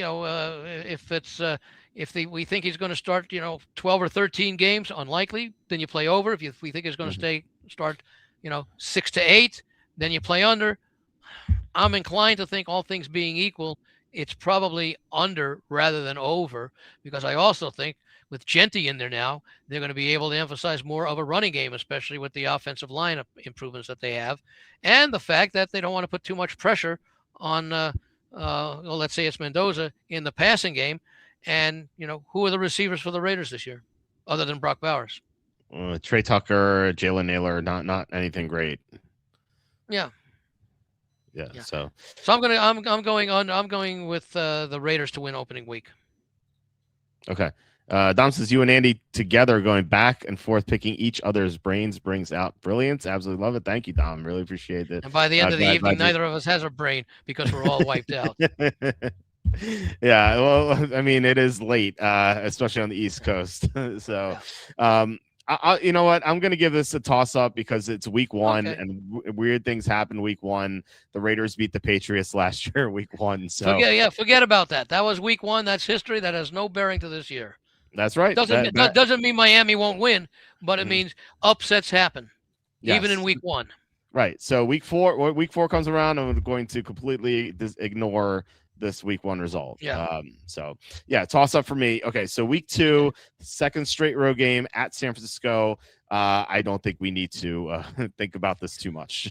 I think you could put an inverted T with half of that top part of the T or bottom part of the T you're missing. Yeah. So we'll put an L there for you as well. I've got an L. Yeah. That is an L for both of us. So week 3, they host the Chiefs. This is their home opener. This may not be Mahomes, but even still, I think the Chiefs win here. What do you think? Same thing. Okay. All right. So you're at. I have a feeling we may end up getting close to the total of 4.5 because we're probably going to have very few wins, and we'll have a decent number, or at least a representative number of toss-ups. We might have 1 or 2 wins in there. Maybe they split with the Jets. I don't know. This schedule looks pretty rough. Week 4 at Minnesota. I think they lose this game. Brian Flores' revenge game, by the way. Yeah, they fired him. Yeah. Yeah, he's gonna have a great game plan for them. Loss here for Miami. Do you agree? Yeah, it'll be a take no prisoners. The defenses come out and put handcuffs on the offensive players. Yeah, literally. I know. All right, week 5. So the game before the bye, the Dolphins host the Bengals, and I think both of you and I like the Bengals this year. So I'm giving the Bengals the win here. What do you think? Yeah. Okay, so we go into the bye. You're at 1 win. I'm at half a win. Oh no, sorry, you're at 0. So you're at 0 wins. Sorry, I'm at 0. You have a toss up. Yeah, I have the toss up. Yeah. Okay, coming out of the bye at the New York Jets. I'll give this should be a toss up. I'm going to give this a toss up. I'm going to give this one a toss up because they are coming off the bye weeks and they're playing a team just as bad as they are. Yeah. Okay. You're giving it a toss up also. Yeah. I think so. Yeah. So I'm at 1 win. You're at a half. Okay, the next week they play the Patriots in Miami. Historically, the Patriots have struggled in Miami, Yeah. but not when the Dolphins have been this bad. And the Patriots are substantially better. So I'm going to give the Patriots the win here. What do you think? This is 1, 2, 3, 4. This is week 8. Yep. I'm going to give this one a toss-up. Okay. This We're is the tied kind at of one. Yeah. Okay. So I'm giving the Dolphins a toss-up, and you're giving them a a loss. Mm-hmm. Okay. All right. So we're one win apiece here. Trying to get to 5 somehow. The next week, another home game from Miami. They play Detroit, which another team I think is going to be substantially better this year. I'm going to give the Lions. Even if they weren't going to be much better than last year, I still think they just have too much. Yes, I agree. Yeah, so I'm going to give Miami a loss. Same for me. Sunday, November 15, they go at Indianapolis. We don't know Daniel Jones' status, but it's the middle of November, and maybe he'll be healthier by then. So I would give the Colts the win. What do you think? I'm going to give this a toss-up. Okay. You know, we're what, 8, 9, 10 weeks into the season. Miami's going to show some improvement by this point. Yeah, that's true. So I'm going to give them a toss-up. Not willing to give them a win yet, and you're going to give a loss to Miami, right? Yeah. Okay. Yeah, I think the Colts would be fair by like 7.5 or so. Okay. So anyway, we already did the Bills game, so we don't have to do that. We both gave the Bills both wins. Where are we now? Sunday, November 22nd. Okay, so we're going to give a loss and a loss, and you're giving them a loss. Yeah. Okay. Yeah, we already did those. Sunday, November 29th. Yeah, it's interesting because if this game were in Miami instead of Buffalo, I might give Miami a chance to pull the upset. Okay, interesting. But not on the road in Buffalo. Okay. Sunday, November 29, the Dolphins host the Jets. I'm going to give Miami its first win. Really? But yeah, as opposed to a toss-up. Okay, I'm going to give it a toss-up. I think both these games are toss-ups. I think it's going to be a split, so that makes sense. Yeah. Why are you giving the Dolphins the win here? Because I don't think the Jets are going winless. Yeah, I guess you're down the Jets. I actually don't think the Jets are that bad. Like they have a bunch of like solid veterans on defense. I haven't seen you giving them a win. I haven't seen you give them a win though. Well, I mean, we haven't 2/3 of the way into the season. No, I'm talking about the Jets, not the Dolphins. I know. I'm saying that the Jets were 2/3 of the way of the season, and you don't have them at a win. You've got a win because of the toss-ups, but not a win out of the win. I'm at least giving them a win. Yeah, we'll see. Yeah, we still got a few games to go. Yeah, I did a breakdown the schedule with Scott Mason from Played Like a Jet. Right. And I think I got them to like 5 wins somehow or 6 wins. So you may have done just win. You may have done wins and losses and no toss-ups. Yeah, it was a reaction to the schedule the night of. Yeah, by the way, if we do this again, we're going to do the next 3 weeks for the other division. We better pick it up a little bit here, since we're only not even through the first quarter of it. But when we do it, maybe in another 6 weeks or whatever, I'll have had a chance to do a lot more work, and I'll have much stronger opinions. And maybe at that point, we won't use toss-ups. Right. Okay, that makes sense. Yeah. It said, well, I didn't describe from the website. Something happened. Okay. Yeah, send me an email. And yeah, sorry, I was writing and missed what you guys have for the Bills win total. Andy had 12 wins and I had 13 wins for the Bills. So we both had over. And it's over 10.5. Yeah. Mm-hmm. Yep. Okay. So the next game is at Denver. I don't like Denver that much, but Denver's not going to lose to Miami here. I had Denver winning. What do you think? Yeah, I thought you might have toss up there. I didn't think so when you started talking, but no, I've got that one as a Miami loss. Okay, so you have 2.5 wins. I have 1.5 win. We have 5 games to go. Chicago, Miami hosting Chicago. Yeah, if this were 1986, I'd go with the Dolphins, right? Because they would want to avenge their loss from their perfect season. I'm sorry, I'd go with the Bears, who would want to avenge their loss But since it's not 1986 and it's not even close here, I got to go with the Bears. So I got to give the Dolphins a loss here. Same for me. Sunday, December 22nd, Miami at Green Bay. Going to be freezing there. No chance for Miami here in the cold. It's Green Bay win for me. What do you think? Yeah. Okay. 3 games to go. Chargers at Miami on Sunday, December 27. Again, Jim Harbaugh, great in these 1:00 games. Yeah. And the Chargers substantially better than Miami. So the Chargers win here. Yeah. What do you think? Yep. Okay. Who's the Miami starting quarterback? Malik Willis. Actually, by the way, real quick, that Packer game it's a huge revenge game for Miami. Not only was Willis on the Packers, and not only was the head coach on the Packers, the front office, the whole front office. I'm going to change it. Yeah, I'm going to change. Yeah, I just realized I'm going to change that to a toss-up. I know, me too. Me too. I remember talking about that with Tom a couple weeks ago, and I they're going to be like plus 13.5. I'm just going to take them against the spread. That's going to be a bet, but I'm going to give them a chance to win this game. Yeah. Okay. We agree. So we toss up with the Packers and lost with the Chargers. We don't have to discuss Week 17 with the Bills because we both gave the Bills a win, unless you want to change. It's not the last week of the season. Yeah. And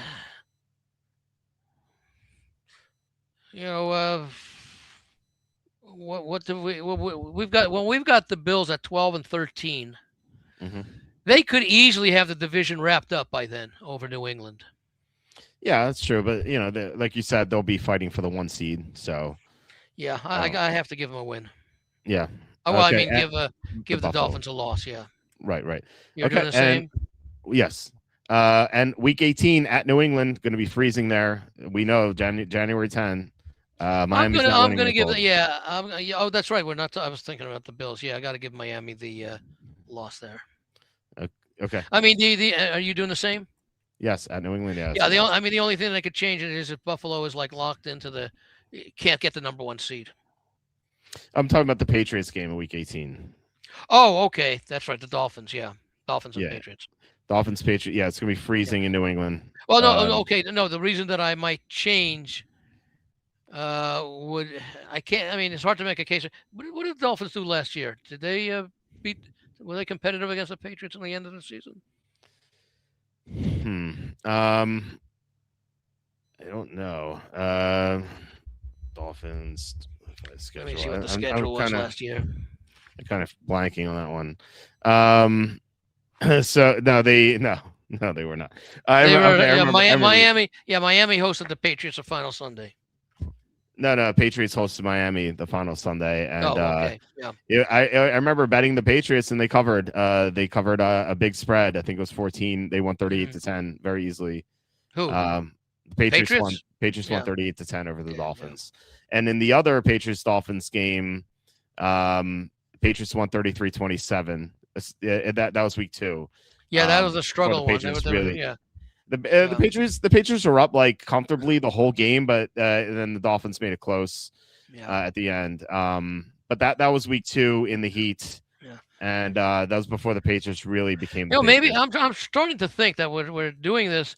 Maybe we just want to do the one division tonight. You think?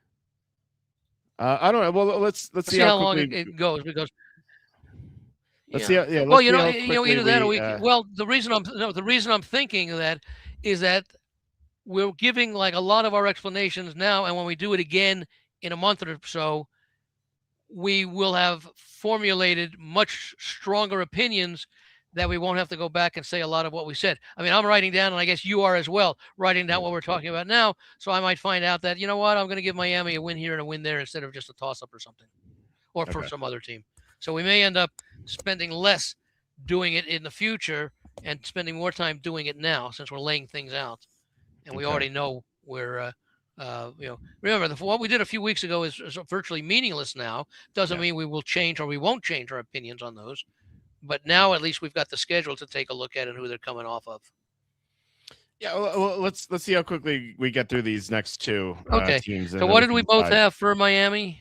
You have 3 wins. I have 2. So once again, you are 1.5 off, and I'm 2.5 off. Hold on. Okay, I have how many? I say 4. 3. Let me see here. L. 1, 2, 3, 4. That's 2. Yeah, I have 3, and you have 2. You have 2. Oh, that's right. Because I gave. Okay. Oh, okay. Hold on a second here. Let me get the other color out. Okay. So we're both under, and once again, the best number is under 4.5 minus 110 at DraftKings. All right, now we do the Jets. No, Patriots are next. Patriots. Oh, okay. All right, we'll do it that way. I'll have New England here. I'll just. Okay, Patriots. If you like the over 9.5 minus 125 at BetMGM, if you like the under 9.5 plus 115 at FanDuel, so we will bring up the Patriots schedule and just remember that a couple things. First of all, they're dealing with that off the field distraction with Vrabel. Yeah. But on the other hand, they could trade for AJ Brown. We think they will, just based on what their top reporter said. So they start off week 1 as a Wednesday night at Seattle, late game for the West Coast team. I think Seattle would dominate the Patriots in the Super Bowl. I don't think that changes. Especially with the Vrabel distraction, I like Seattle here to get the win. What do you think? I'm with you on that. That's a loss for New England. Okay, 0-0. Week 2, Patriots coming off extra rest, 10 days off to host the Steelers. I think the Steelers will be weaker this year. I like the Patriots to bounce back and get the win. What do you think? I'm with you on that. Okay. Week 3 at Jacksonville. Could be super hot down there. Still September in Florida. 1:00 game. So the Jaguars were so good to end the year last year. I think Jacksonville takes this game. What do you think? I'm going to give it a toss up. Okay. So you're at 1.5. I'm a 1. Week 4, we don't have. Well, do you remember what you had for at Buffalo? I remember having this one being a Buffalo win. And I think you had a toss-up, if I'm not mistaken. What week was it? What week is that? Week 4? Week 4, yeah. Week 4, I had a Buffalo win, yes. So I have a New England loss. Okay. All right, so we're still 1.5 and 1. And what did you have on that? I also had a Buffalo win. So New England loss. Okay, so you have New England at 1 and at 3 and 1. 1 and 3, yeah. 1 and 3, and I have them at 1.5. 1.5. Mm-hmm. Yeah. Okay. Okay. So week 5, the Raiders go to New England. New England will be a big favorite here. Revenge game from last year, that week 1 game. I think the Patriots win this one. They don't lose again, especially coming off the loss to Buffalo. Do you agree? Well, actually, you have them coming off 2 losses. You have them coming off Jacksonville and you have Jacksonville and Buffalo. So yeah. Yes. So you got them. You got them winning against the Raiders. Yes. Okay. Do you? Yeah. Okay. All right. Week 6, the Patriots host the Jets. Now this is a tricky spot because they play Thursday night coming up against a better team. Now I know this means more because it's a divisional game, but still they'll be a big favorite here. I don't think they'll respect the Jets, and we've seen these teams lose to one another. Like I said, the Jets have some good veteran talent. Like they brought in Minka Fitzpatrick, they brought in Demario Davis. They brought in Tavondre Sweat. So they're going to have some good defensive players. They have some good offensive talent. They have 2 good tackles. Fortunately, they don't have a quarterback, but still. I think quarterback, isn't that one of the more important positions as far as putting points on the board? Yeah, but then again. Early in the season especially. Yeah, someone on ESPN told us that the Jets quarterback is a top 10 quarterback. So, I don't know. I want to say toss up here, even though the Patriots are a big favorite. It's a bad scheduling spot, I think. I'm going to give a toss up. I don't think the Jets are as bad as some people think, but what I really think about the Jets is that late in the year they're just going to crash out and be terrible because they have a bunch of veterans and they're going to quit. But I think early in the season they're going to show some fight. So show some fight means covering spreads, not necessarily winning games. Yeah. It's one of those things where this could be a 24-21 game, 5 minutes into the fourth quarter, and the final score ends up 38-21 or 38-24. Yeah, that's fair. Yeah, I'm going with the win for New England in that one. Okay, so you're at 3.5. I'm at 2.5. Right. Okay. The Thursday game, which we referenced, New England at Chicago. This is a travel game for New England. Chicago, we expect is going to be even better this year. I would say Chicago wins this game. What do you think? I'm with you on that. Okay. The next game at Miami, we already did this one. I think we both gave Miami a loss here, so New England gets the win for both of us. Unless you want to change your mind. What week did they play? They played at the end of the season. Yeah, week right? 17. This is the Sunday, November. This is their first meeting. Yeah. Oh, well, yes. You said when we gave it. Yeah. Let's see. I forget what you did. I think I gave a toss up in that one for some reason. Okay. Yeah. That's this is 1, 2, 3, 4, 5, 6. This is week 8. Mm-hmm. So you want to change that because it's because if New England loses to Chicago, they're gonna have like 9 days to think about that game and rebound. Yeah. No, I'll still go give it a toss up. Okay. All right. The next game. What'd you do for this one? New England win. New England win. Oh, okay. New England win. Okay. So you're at 4. I'm at 3.5. Okay. So Sunday, November 8th, the Packers come to New England. They'll have Parsons by then, we assume. Yeah. I think it's a toss up. I think these teams are close. So I'll give it a toss up. What do you think? Yeah, I'm leaning New England, but I'll give it a toss up also. Okay. The next one is at Detroit. This is right before New England's bye. I'm thinking about it, so it has to be a toss up, I think. I'm going to give a loss there. I'm going to go with the Lions. Okay. So you're at 5.5. Giving it a toss up? Yeah, toss up for me, yeah. So you're at 5.5. I'm at 4.5. Was it 1.5? Oh, sorry. This is at Germany. This is in Germany. Oh, that's right. Yeah. I'm still going to go with Detroit. Okay. All right. Okay. So bye week, and then coming out of wait. Where are we at now? What date? November 22nd is a bye week. So November 29. Oh, okay. Hold on a second here. Let me just write the bye week in here. Okay. Okay. All right. November 29. Patriots at the Chargers. I think if this were a normal setup, I'd say Chargers, but it's Patriots coming off a bye, so that could help. So I will give this a toss up. Okay, I'm going to give the Chargers the win here. So. Okay. Yeah. I mean, I prefer Harbaugh. They're going up against the defending conference champions. Could be an important game for them down the road. Let me just. You know what? Actually, this is a night game. This is a night game. I'm gonna give the Chargers the win. Yeah. And I remember what Indianapolis did last year when they came in on a Thursday night. Yeah. Yeah.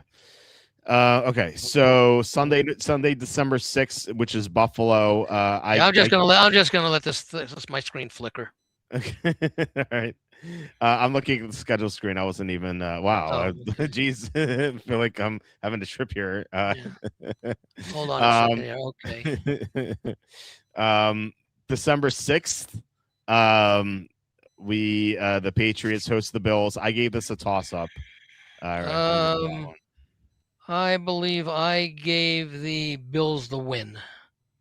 Okay. So I'm going to give a loss here for the Patriots. Okay.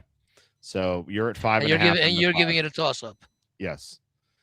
So like I said, you're 5.5 wins. I'm at 5. Okay. We have 5 more to go. Vikings at the Patriots. This is a Thursday night game. So travel from Minnesota and I've got a win for the Vikings. Win for the Vikings? I'm sorry, a win for the Patriots. Okay. I was curious to hear that. Well, coming off of back-to-back loss following the bye, back-to-back losses at the Chargers, at the Chargers and versus the Bills. I think we get that's like a 38-13 type game here. Yeah, and playing outdoors in the cold at night. Yeah. For Minnesota, that doesn't seem like a good thing. Okay, so with so you've got a win there. Yeah, win as well. Yeah. Okay. So you're at 6.5. I'm at 6.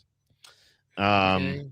All right. So Monday night, New England at Kansas City.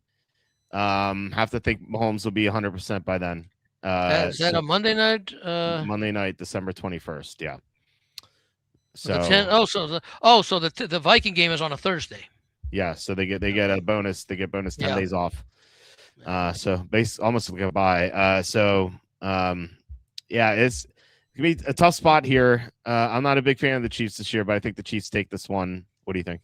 I'm going to give it a toss-up. Toss-up, okay. Yeah. Okay, why toss-up? Curious. Because I don't think New England is going to be as good as they were last year. I don't think the Chiefs are going to be as bad as they were last year. Oh, so I thought you would like the Chiefs, with at home on Monday night or whatever. But okay. No. I just think this is a game that it's going to mean something to both teams. But again, I think one team was 6-11 last year. The other team was 14-3. Mm-hmm. I see that gap narrowing, and it might even go the other way. That maybe the Chiefs will be 11-6, and the Patriots will be 9-8 or 8-9. Well, we're trending in that direction. Yeah. Okay, so 3 games left on short rest at the Jets. I think this would be quitting time for the Jets. As they could play that game right after they visit Kansas City, and the next Patriots still win. Yeah. The next day, yeah. So what you have? Or later that night. No, doubleheader. Yeah, I think this is a Patriots win. I think it's quitting time for the Jets. I said that earlier. Yeah. I think they'll be tough to start the year, but once they realize they're not making the playoffs, they'll quit. So I will give the Patriots the win. Do you agree? Yeah. Okay. You're at 8. I'm at 7. Week 17, the Broncos go to New England. This is a revenge game for the Broncos in the playoffs. I don't know if it'll matter all that much. I still think the Patriots are the better team. I think the Patriots win this game. What do you think? Yeah, I'm with you. I think they win their last 2. Okay, so yeah, Miami we talked about. So you're at 10 wins. I'm at 9. And we split the difference with the win total. The win total is 9.5. Not it's off the board on DraftKings for some reason. I guess because of the Vrabel stuff. Vrabel or AJ Brown or combination. AJ Brown, right? So yeah, we split the difference. Yeah. You have 10, I have 9, and the total is 9.5. So really nothing. Let me just see what I have: 1, 1.5, 2.5, 3.5, 4.5, 5.5, 6, 7. I think I have 9, don't I? Oh, I have you at 10. I have lost. Well, let me see. 1, 1.5, 2.5, 3.5, 4, 4.5, 5.5, 6, 7, 8, 9. Okay. Well, I mean, I trust you more than me here. So, all right. So because I have 1, 2, 3, 4, 5, 6, 7 wins, and 1, 2, 3, 4 toss-ups. Okay. All right. That'd be 9. Yeah. Fair enough. Okay. So we're both at 9. So we slight under. Yeah, we favor the under, but not a good bet. Right now, not enough to play. We'll see where our toss-ups go when we do this. Yeah. In other words, when I do it again, I take a look. I'll pair the toss-ups against each other, and I'll see which one is a team more likely to win or lose. And sometimes I may end up saying, you know what, I now like the Patriots to win both of these games or to lose both of these toss-up games that I have. Yeah, makes sense. Okay. And now we get to the New York Jets. Your New York Jets here. New York Jets. The total is 5.5 across the board. If you like the over on FanDuel, the best number is 5.5 plus 100. If you like the under, it's also 5.5 plus 100 on DraftKings. So you get you don't have to pay vig for either side. Okay, so let's go to their schedule. And week 1 at Tennessee. I have a win. For who? The Jets. Okay. Yeah, I think the Jets win as well. New coach here for the Titans. I think that's gonna be tough for them to overcome. So we both have the Jets winning at Tennessee in week 1. Interesting. Yeah. Week 2, the Jets host the Packers, which I think if the Packers are full strength, I think the Packers win. But the Packers won't have Parsons, and the Packers did not win a game without Parsons late last year, and now they won't have Rashawn Gary. So I actually think the Jets. I'm still not going to call this a toss-up. You want to call it a win for the Jets? No, I think it'll be a toss-up, but I think Okay. the Jets are a good bet to win on the money line here. Well, on the money line, or plus if it's like plus 180 or something, yeah. Oh, okay. Yeah. So I'll give it a toss-up. You give it a toss-up too? No, I give the Packers the win. Okay. All right. So I'm at 1.5. You're at 1. Week 3 at Detroit. No chance here for the Jets. Lions win easily. What do you think? Yeah, I'm with you on that. Okay. Week 4 at the Bears. No chance for the Jets. Bears win easily. What do you think? Yeah. Okay. All right. Week 5, October 11. The Jets host the Browns. I think this has to be a toss-up. I'm going to give them a win on that game. Okay. Why is that? Well, you got a new coach. We don't know who the quarterback is for the Browns, and the Jets will have had a chance by this time, 4 games into the season, to have developed some sort of rhythm on both sides of the ball, especially on the offense. Okay. So I'm going to give them a win. You're okay. going to give them a toss-up? Yeah. I'll give it a toss-up.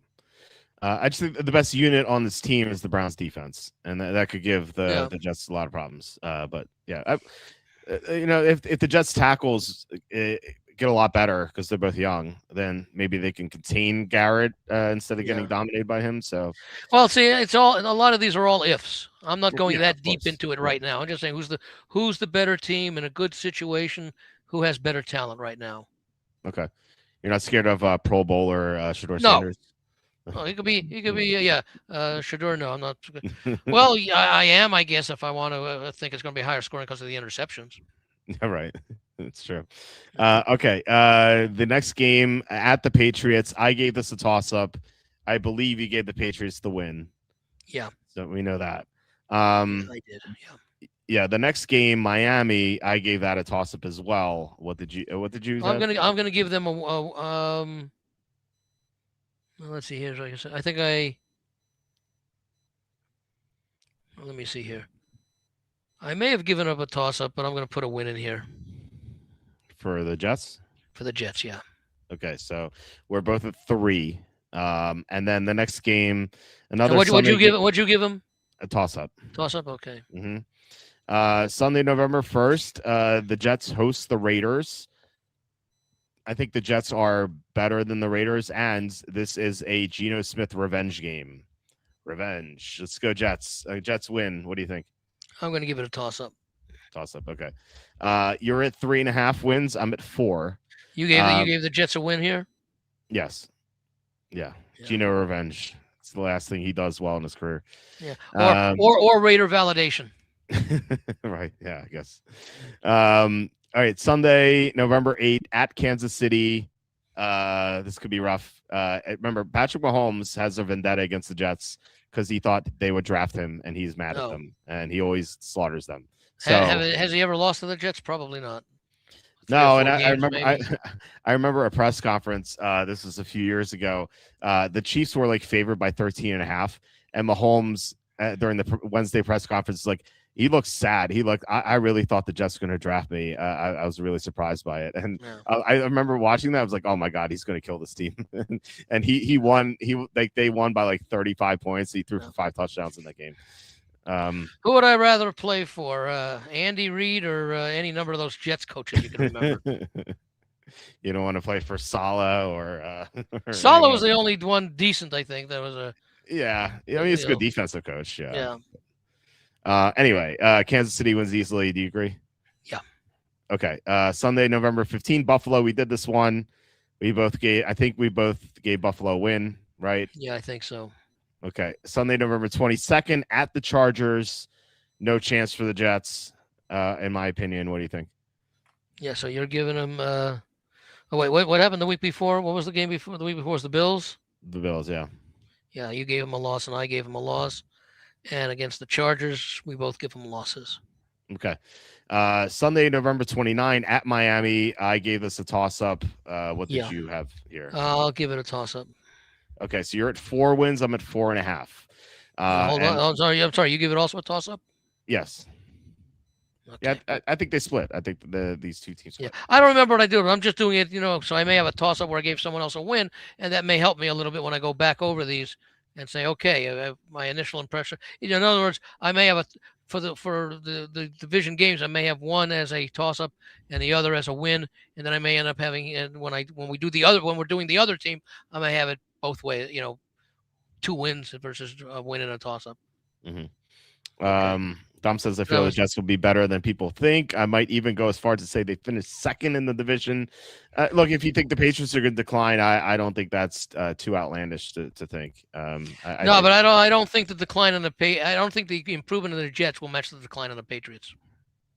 Yeah, I think we both have the Patriots at 9 wins, and it doesn't look like we're going to have the Jets there. So we agree, but the Jets I think are better than the Dolphins, and we have that. I already have them doubling the win total from the Dolphins. So, and we're not even through their schedule yet. We have 5 games. We have a late bye, which is December 6th. So coming out of the bye, which is another reason to give them a bunch of losses entering into the bye. They're a tired team playing that many straight games. That's true. Yeah, that's true. So maybe that split with the Dolphins is a win and then a loss on the 29th. But either way, I think it's going to be a split. So it doesn't really matter that way. Sunday, December 13th, the Jets coming off a bye. They host the Broncos. I will once again say I think the Broncos are a paper tiger. I think this is a toss up in East Rutherford. So I'm going to give it a toss up. I'm going with a loss. I'll give you a toss up there. Okay, yeah. Okay, so you're at 4. I mean, you're asking them to play one of the better defensive teams in the league. I don't think they're one of the better defensive teams. We disagree with that. Yeah. Well, they lost John Franklin Myers. Big. They get through. Every team loses. We don't know what these teams are going to look like. We're saying in the end. Hey, you like to point out specific players. Yeah, of course. A guy like who we talking about for the Packers. Micah Parsons. Parsons, yeah. Of course, you're going to make a difference. But we're factoring into the entirety of the team, not just one player. Yeah, I mean, we're talking about the Broncos here, and they were 12th in defense last year. So, and losing. Where were the Jets? Players. The Jets? Why does it matter? Why do the Jets matter? I mean, they're one of the worst defenses, but why? Because they're playing the Broncos here. Yeah, but they added a lot of new players. We don't know how they're going to gel in. We don't know. Well, by week 14, I think they. Let me put it this way: have the Broncos lost enough to have them drop down as far as you expect the Jets to move up because of who they added? I don't see it. I don't think they were that good to begin with last year. They were 12th. Maybe without Franklin Myers. They made the AFC Championship game. That was good enough. They should have lost. Look, I'll give it to you. The Jets made the AFC Championship game too, but that was in 2010. They did 2 years in a row. So if you want to make it a toss up, that's fine. They were in the AFC Championship 2 years in a row with Sanchez. That's really impressive. Yeah. Now Sanchez is he in jail yet, or is he? I don't know. Awaiting trial or whatever it is. I have not heard anything about that since that. So I'll give the Jets a loss. You can give them a toss up. That's fine. Give them a toss up. Yeah. You could be right. Look, I'm not saying we're guessing on these, but we're using different ways of approaching it, which is fine. Walter's always and will always be a Broncos hater, period. I have been accused over the years. I've been accused of being a fan of every team and a hater of every team, so I think I'm doing a good job of being unbiased. Now, you see, when we get to the game with the Jets at the Cardinals, I'm making that a toss-up. Because this is one of the few games that both teams they think they can win. I agree. I think the Cardinals. What do you think the line will be by then? Do you think the Cardinals -1, -1.5? Yeah, I could see maybe 2.5. Yeah. Okay. So, if they are close to their season wins projected up until that time, I can see. Yeah, got to favor Arizona. I can see the Jets winning. I agree with have that as a toss-up. Okay. Mm-hmm. Dom asking, I thought teams preferred the late bye week. Well, the teams that are going to be in the playoffs, teams like the Jets who are not going to be in the playoffs, I think they'd prefer the early. Jets have a bye week almost every week anyway. It's true. All right. So anyway, week 16, the Jets host the Patriots. I called this quitting time. So the Jets Yeah. lose here. Yeah, I mean, I'd like to make a case for a total. I just don't think.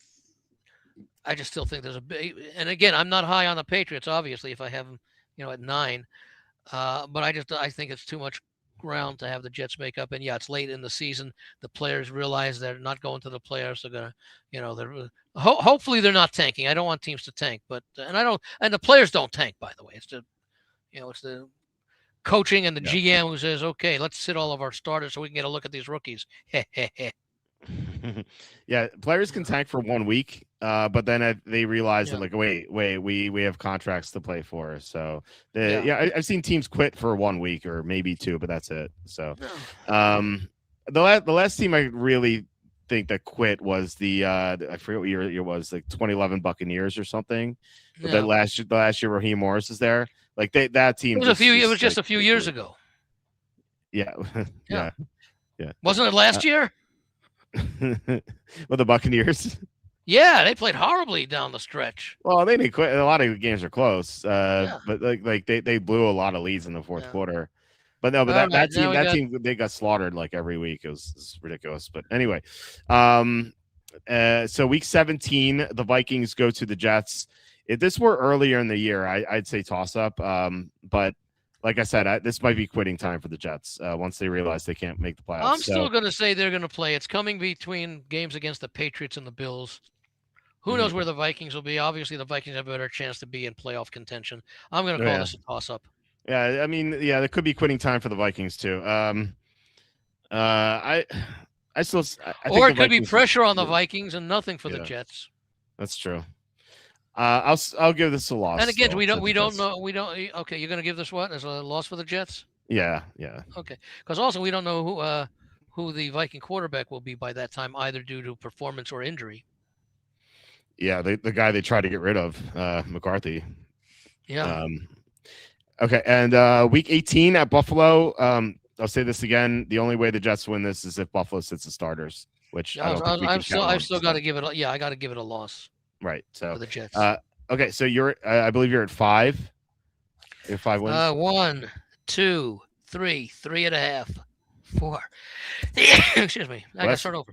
1, 2, 3, 3.5, 4, 4.5, 5. 5. Okay, I'm at 5.5, which is exactly what the total is. Yeah, I'm not surprised that I'm, relatively close. I think we're both close on the Eagles. On the Patriots. We're both close in a negative way, very big negative way on Miami. Although it's 4.5, so I've got 3, you've got 2. Yeah, 2. I'm looking forward to that on there. And we made up. We made up for that with going over on Bills. You're going over by a game more than I am, but I'm still, I'm still a game and a half over. Okay. All right. So I mean, we have we're an hour and a half in, hour 42. Do you think we could do the Western Division? Hour or 2.5 hours, 2:40. 2:40. I'm at 1:40. No. Oh no. I'm sorry. Wait, we started. No, 2 hours and 40 minutes. No, it's no. That's right. We started a little bit past 8. Yeah, so we're a little bit over 2 hours in. No, we're at 1:43. Hour 43 in. The timer. Oh, okay. We started that much later. Okay. Yeah, I didn't realize that. Yeah. No, so we can go ahead. Yeah. Okay, we can go ahead. Okay. All right. So the first team we'll do is the Broncos. I'm sure we'll have disagreement on this. The total across the board is 9.5. If you like the over, the best line is -115 at FanDuel and DraftKings. If you like the under, the best line is +110 at Caesars. So not too much of a vig there either way, which is nice. So I'll pull up the Broncos schedule, and they open at Kansas City on Monday night. However, Mahomes may not play, and so it's going to be tough to justify a win. You say may or may not? Yeah, may or may not. Yeah, Mahomes may not play. Because either one is correct. Play. Right. It's a glass half full, glass half empty sort of deal. I don't think he's going to play in this game. I don't. But Bo Nix may miss this game as well. Now? Justin Fields. I was going to say who's the backup for Justin Fields? Yeah, Justin Fields.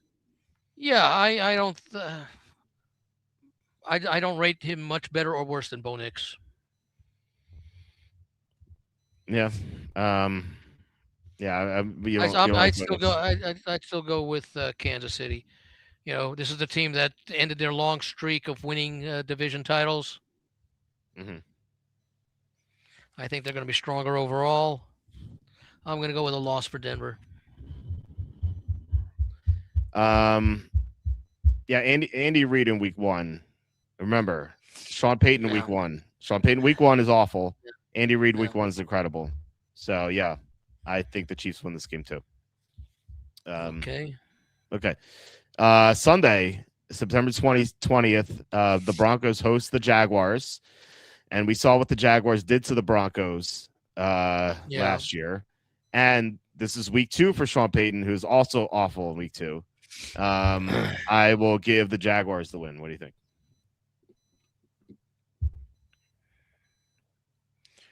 I'm gonna make it a toss-up. Okay. I know about Peyton and all that. Yeah. And you're gonna give Denver a win. No, you're giving Denver a loss, rather. Yeah. Mm-hmm. Yep. Okay. I'm still gonna say again the altitude, which it might still. I mean, it could still be warm in Denver, but the altitude won't change. No, I mean the Jaguars had no issues with that altitude last year at all. Okay, so that's one of those 3 games where a team was much one of its best 3 games. Yeah, but the Jaguars are just a lot better at the end of the year, Yeah. So I think that was just they weren't good enough to make it to the AFC Championship game. Sorry, what? They weren't good enough to make it to the AFC Championship. Oh, well, I mean, like they played the other best team in the conference in round 1, and that was a toss-up. So, yeah, I mean, it was the Bills. I thought were a little bit better than. Oh, look, you don't like Denver. I understand that. So you're going with a.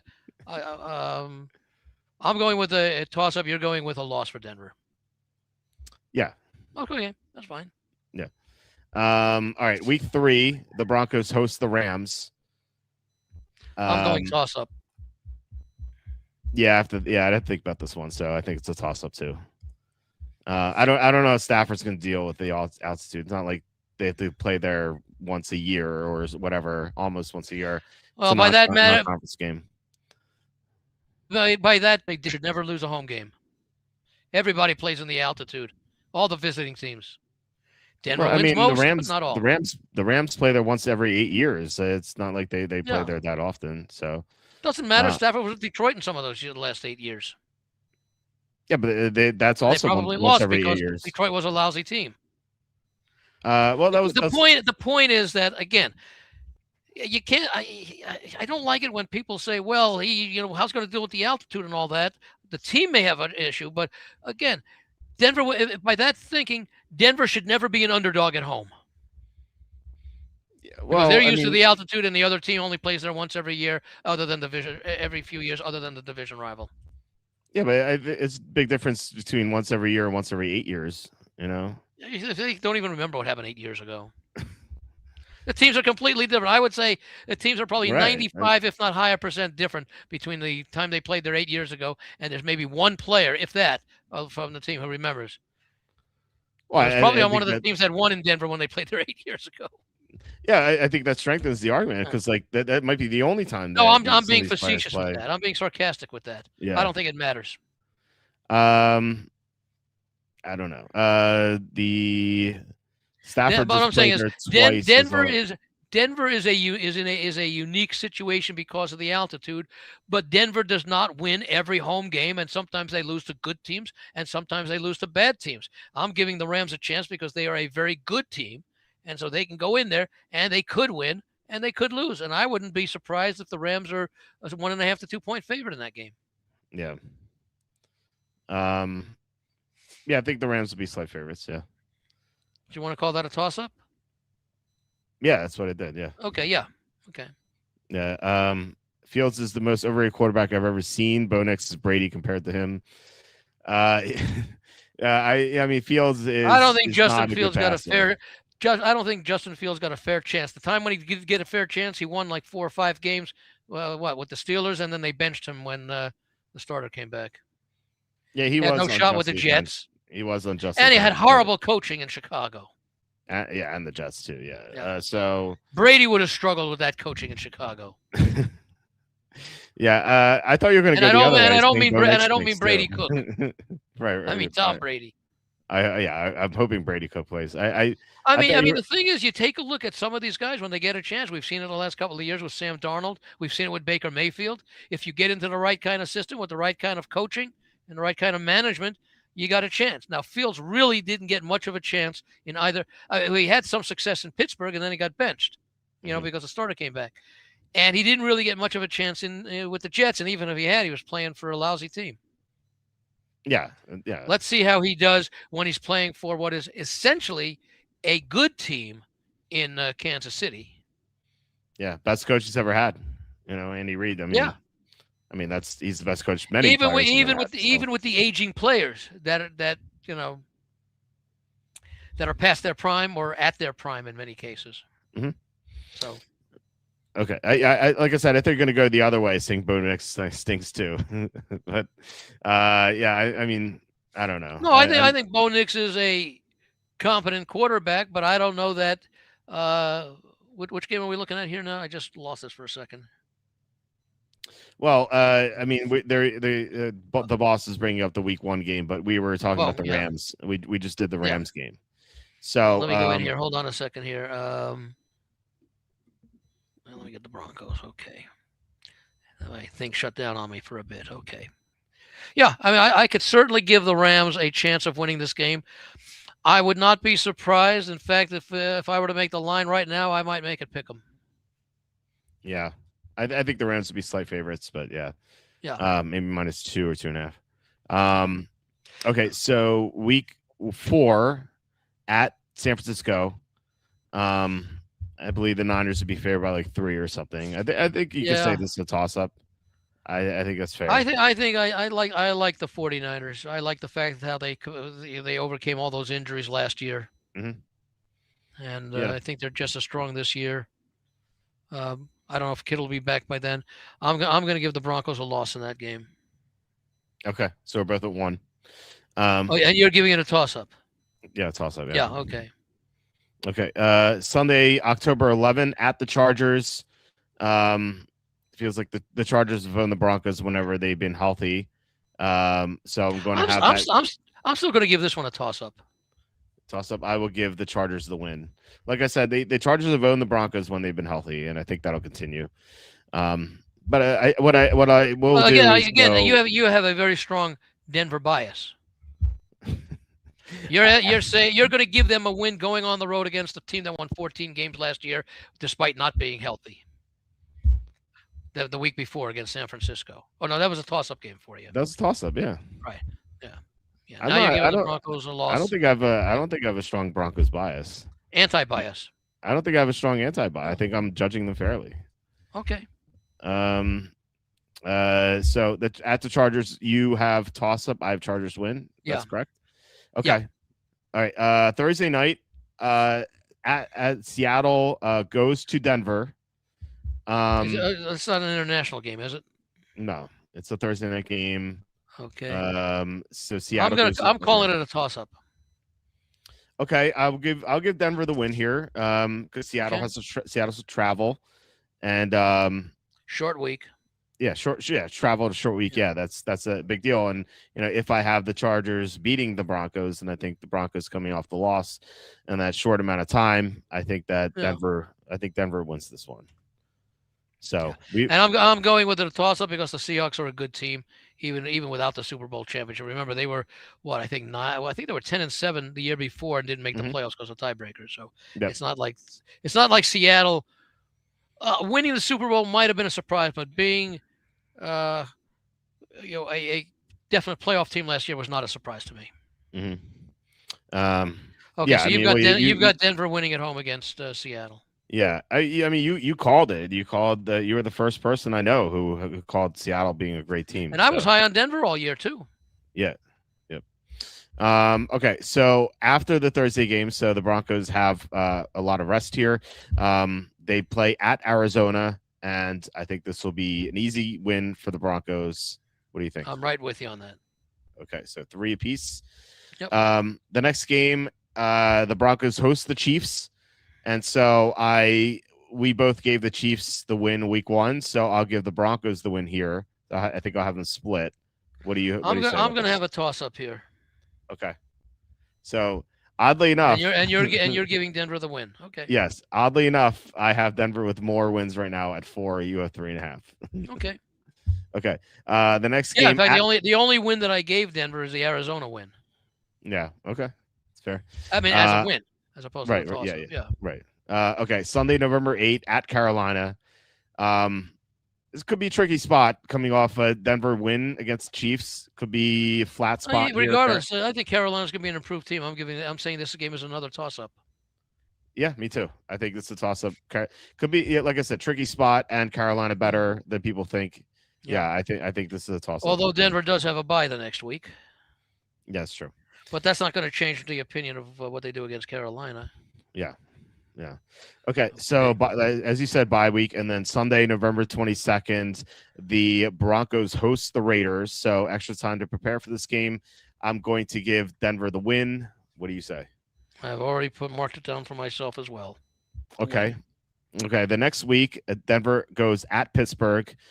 I do not like Pittsburgh at all this year. If they Tomlin, I would give him a chance. I don't like McCarthy at all. I'll give Denver the win. What do you think? I will give them the win as well. Okay, so you're at 6. I'm at 6.5. The next game with extra time because the Steelers game was a Friday. That's Black Friday. Right. So with 2 more days of rest, the Dolphins or the Broncos host the Dolphins. This is gonna be potentially cold weather. You never know in Denver. The weather's weird there. But I will give the Broncos the win against Miami. I as well. Okay, so 7 and 7.5. Broncos at the Jets. I gave this a toss-up if I remember correctly, just because I think they. I just think it's a good spot for the Jets here. I believe you gave. Yeah, I think you gave them a toss-up, and I gave Denver the win. So we're both tied. And you're giving it a toss-up, right? Mm-hmm. Well, yeah, okay. We're both tied at 8. 4 games to go at the Raiders. I'll give Denver the win again. I'm going to give this one a toss-up because it's late enough in the season that the Raiders may have shown a fair amount. You're going to give Denver the win? Yeah, I'll give Denver the win. Okay, cool. Then 3 games to go. Denver hosts Buffalo. I gave Buffalo the win here. What do you think? I got to give it a toss-up. Okay. Buffalo, got the altitude, but that shouldn't be a problem. Certainly not if the weather is. You're giving Denver the win? No, I gave Buffalo the win. Oh, you gave Buffalo, so you're giving Denver the loss here. Okay. Yep. So we're tied at 9.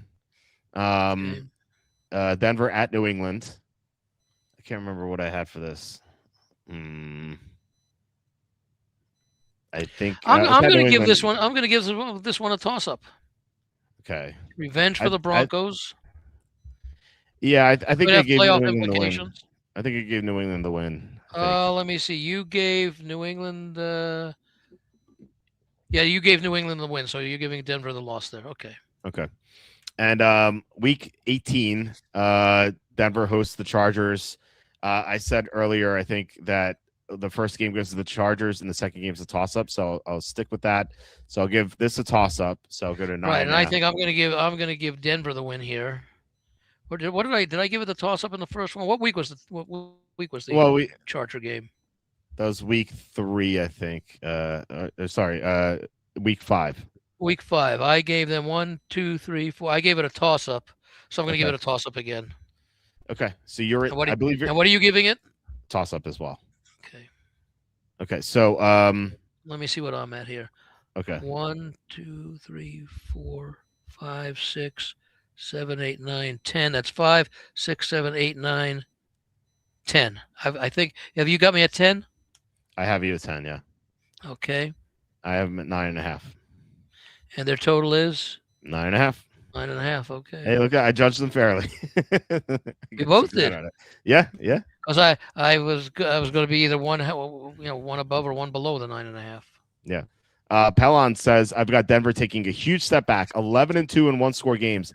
Outperformed expected wins by 3 versus the third easiest schedule. Nix is hurt, but even if he's healthy, he isn't that good. I agree with that last part. And they did win a lot of close games. So yeah, and they did come back against some bad teams, mm-hmm. like the Giants. Yeah, I think Jets. they could take a step back for sure. Yeah. But Pro says Broncos are going 11-6 at worst. They cannot go worse than 11-6 apparently, even though we both have them at worse than 11-6. Yeah, I think they will go somewhere in the middle there. Yeah. Well, yeah. I mean, I didn't realize I came up with 10 because I don't know that they're going to be. Well, 10-7 is a playoff caliber team, and they are. You know, it's a wild card team. I told you earlier.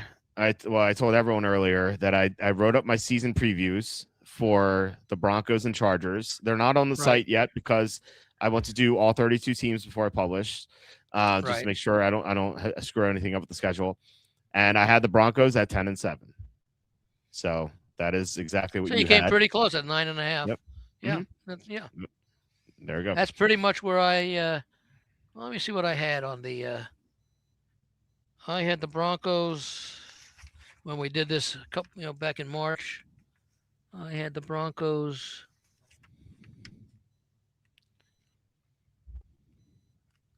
I think I leaned. Yeah, it wasn't. I leaned over 9.5.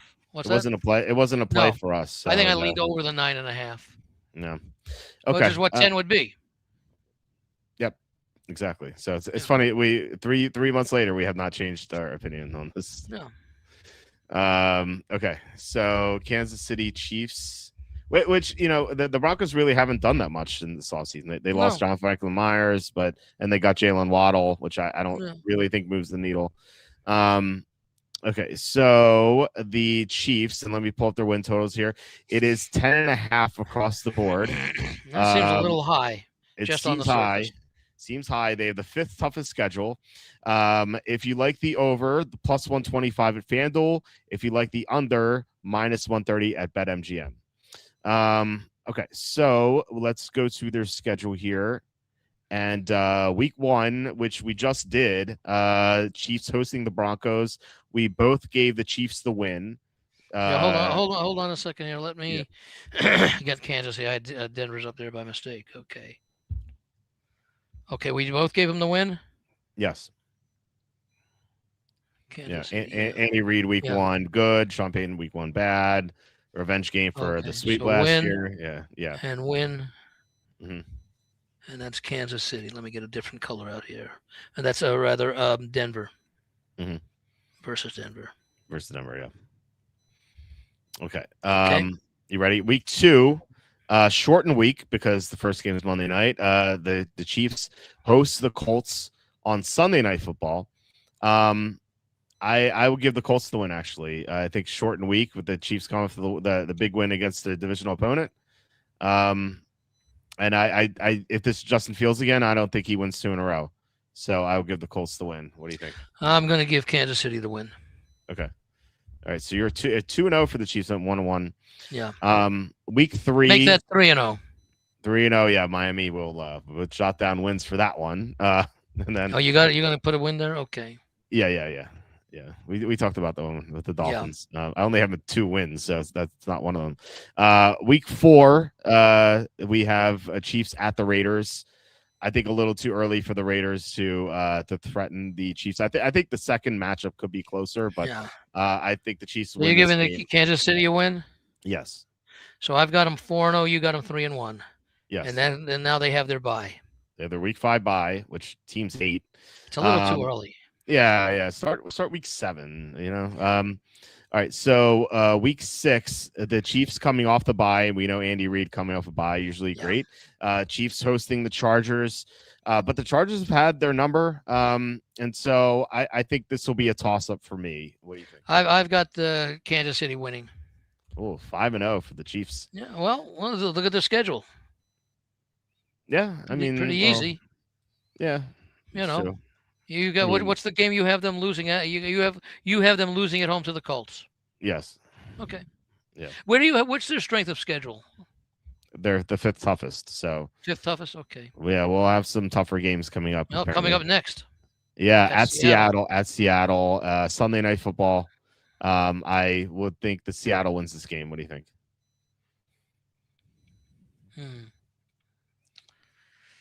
How good will Seattle be? How good will the quarterbacking be? Going up against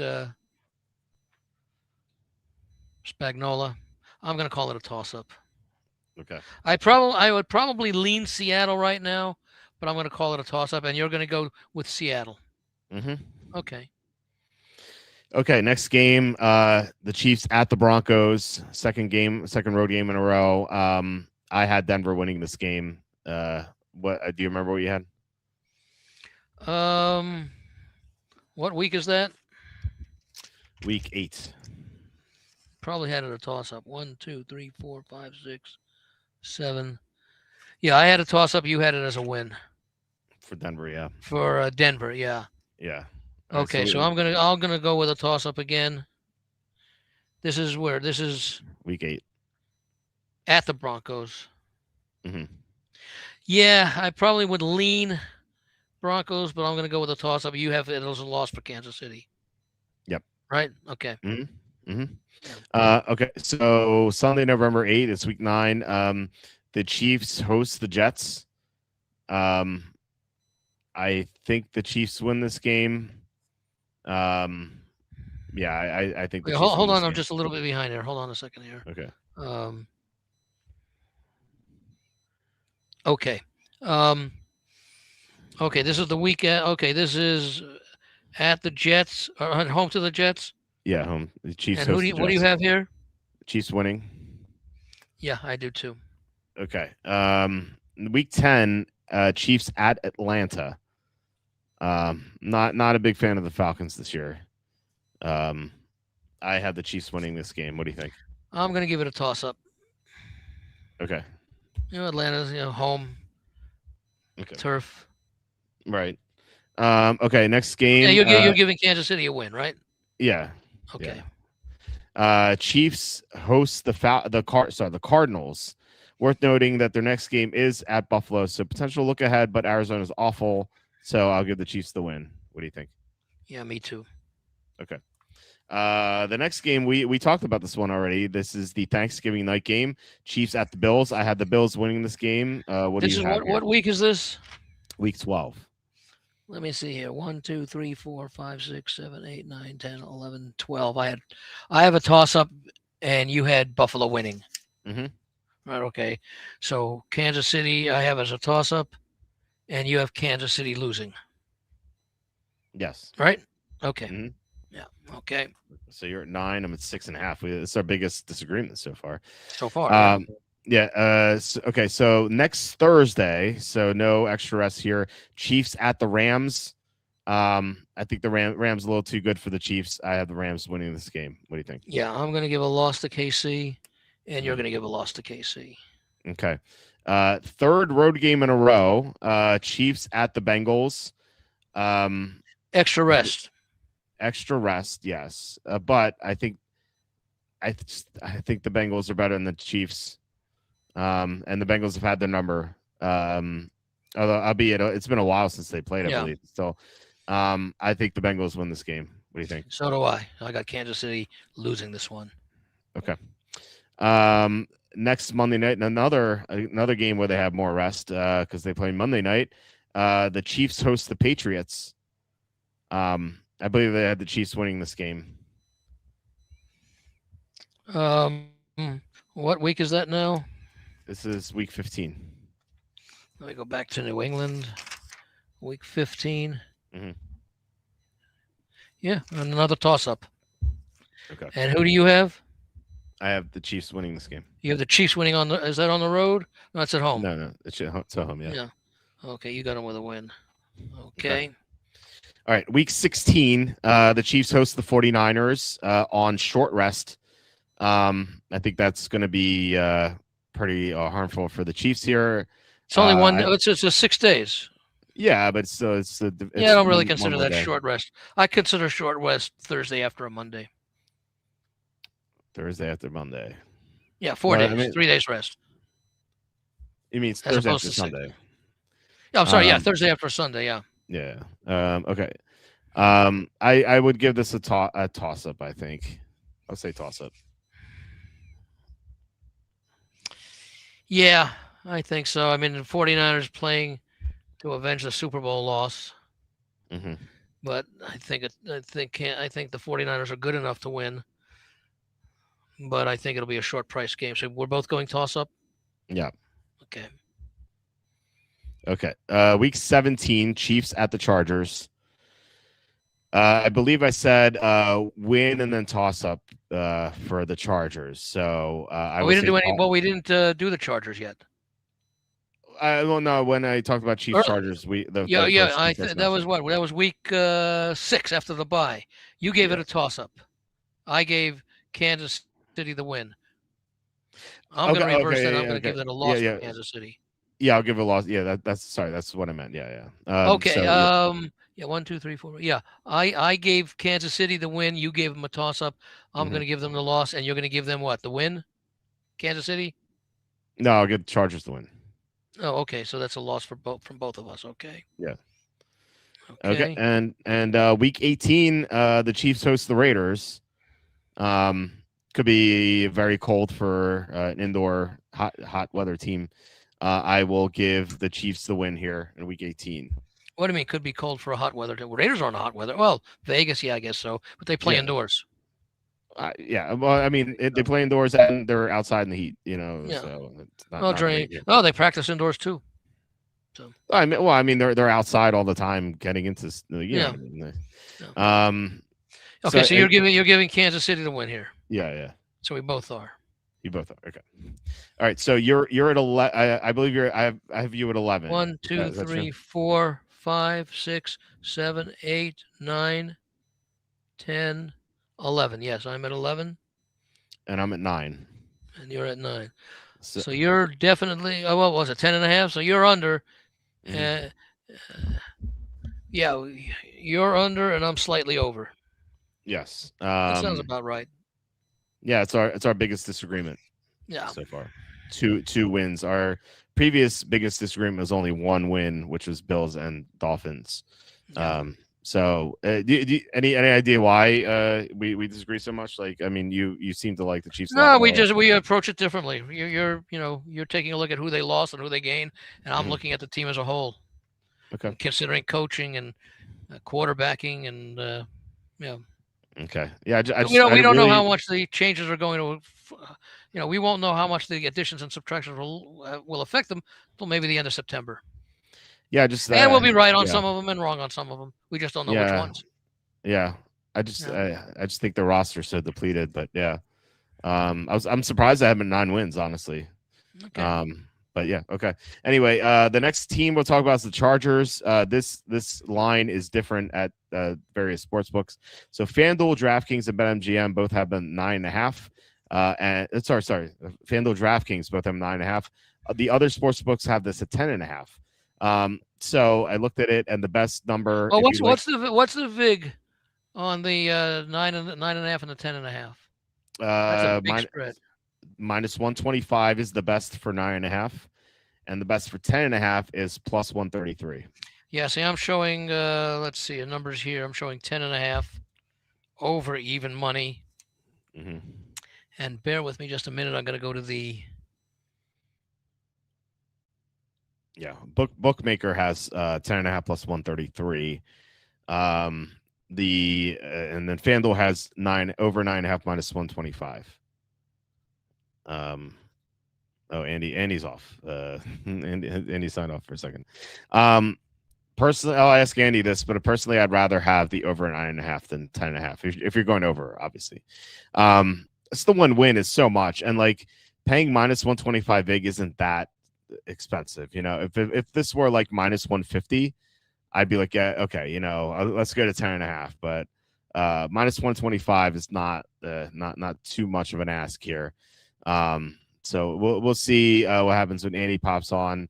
And then if you like the under 10.5 is minus 130. That's the best. I was looking at I was looking at one of the places here in Vegas that I use, and they're at 9.5. What's the vig? Hold on, I gotta go silent for a bit. Okay.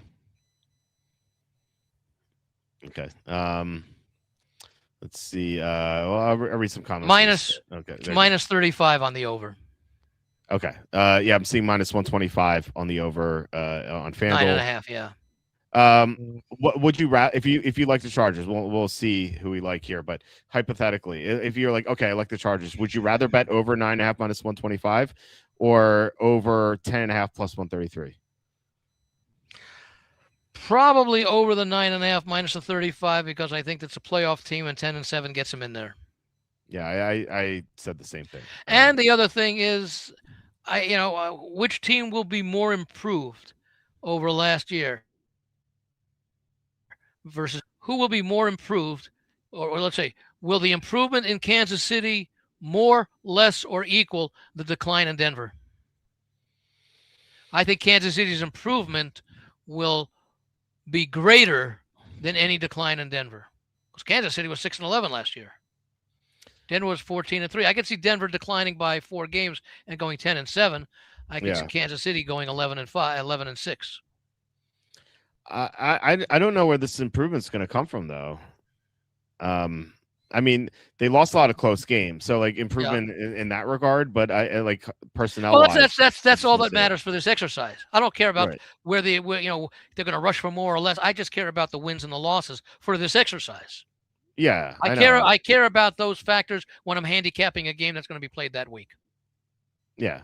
But I'm taking a broad view. We don't know which game. We're going to be wrong on a lot of these games. We're going to be right on a lot of these games, but we don't know which ones. Yeah, that's true. So in other words, I'm saying that on the overall season, I think Kansas City will show more improvement. Now, this is an aging team, okay? But and they had Mahomes for all but one game last year. No, it was 3 or 4 games. Oh, you missed some early? Well, no, late in the year. When did he get injured? It was like week 14 or 15, because they played. All right, so it's 2 or 3 weeks. Yeah, okay, 2 or 3 games, but they were out of it by that time anyway. Yeah, they'd already been eliminated. I believe they played the Titans, Broncos, and Raiders without Mahomes. Yeah, and I think that they had already been eliminated by the time Mahomes got injured. But I think last year, I think the defense was a major negative last year for them, more so than the offense. Yeah, and then they lost their entire secondary and one of their top linebackers. So they get to replace them. Yeah, with who, I believe Spagnola's had to replace guys before. Yeah, but the entire secondary, I don't think he's ever done that before. Well, it's not like he's getting 4 rookies in there. No, one of their top corner is a rookie. I don't know. Yeah. He was highly rated. Did they move up for him, or did they just take him there? I think they moved up from 9 to 6. Yeah. He was highly rated, but it was a terrible draft class. So he was highly rated in a bad draft class. Well, it's terrible draft class now because we haven't seen him play in the NFL yet. It's all relative, Well, I don't know. I mean, this draft class compares to 2013, and I'm ahead of the 2013 draft class. Yeah, let's compare it. It's still hard. Well, it's hard to compare classes from year to year. Now, maybe certain positions you can. But then again, you don't know. You don't know if the best player in this year's college, what level the best player this year was to the best player like last year or the year before at whatever position you want to take a look at. Well, remember, when people rate these draft classes, and I know they do a great job, they're nothing more than opinions. Educated opinions, but they're still opinions. They're going to get many right. They're going to get many wrong. Well, I think you're right in saying you can compare positions, which is what Charlie Campbell does. He has this feature called positional reviews, and I love them because what he does is he compares the players at each position from the current class to the prior class. Yeah, and in at almost every position, the players from the 25 class were far better than the players from the 26. How deep did he go in the comparison? I would go no more than 2 or 3 deep at any position. I think he did like a top 7 or 8. I don't know. Yeah, at each position, that's way too many. It's way too many. You think? Yeah, I mean, we're talking about impact. Not necessarily. I mean, there's only how many positions are there? Quarterback. Even if you include offensive line and defensive line, and you don't break them down by position, there may be 6 or 7 positions. No, 32 players.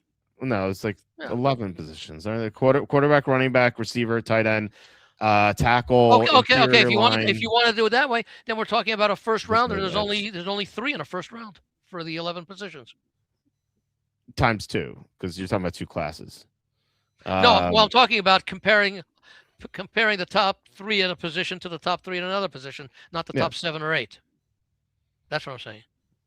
I'm talking about top 8 overall, like between the 2 classes. He's listing like the top 8 from both classes combined. You know? Oh, not at each position, or regardless of position. At each position. Let me bring up an example here.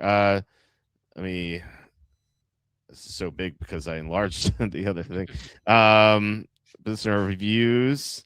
So here it does. So he merged the quarterback class is kind of a bad comparison. Let's look at another position. So let's go receivers. I think that's like a better barometer here. Actually, let's look at corners. So we're talking about defensive backs. No. Okay, so cornerbacks.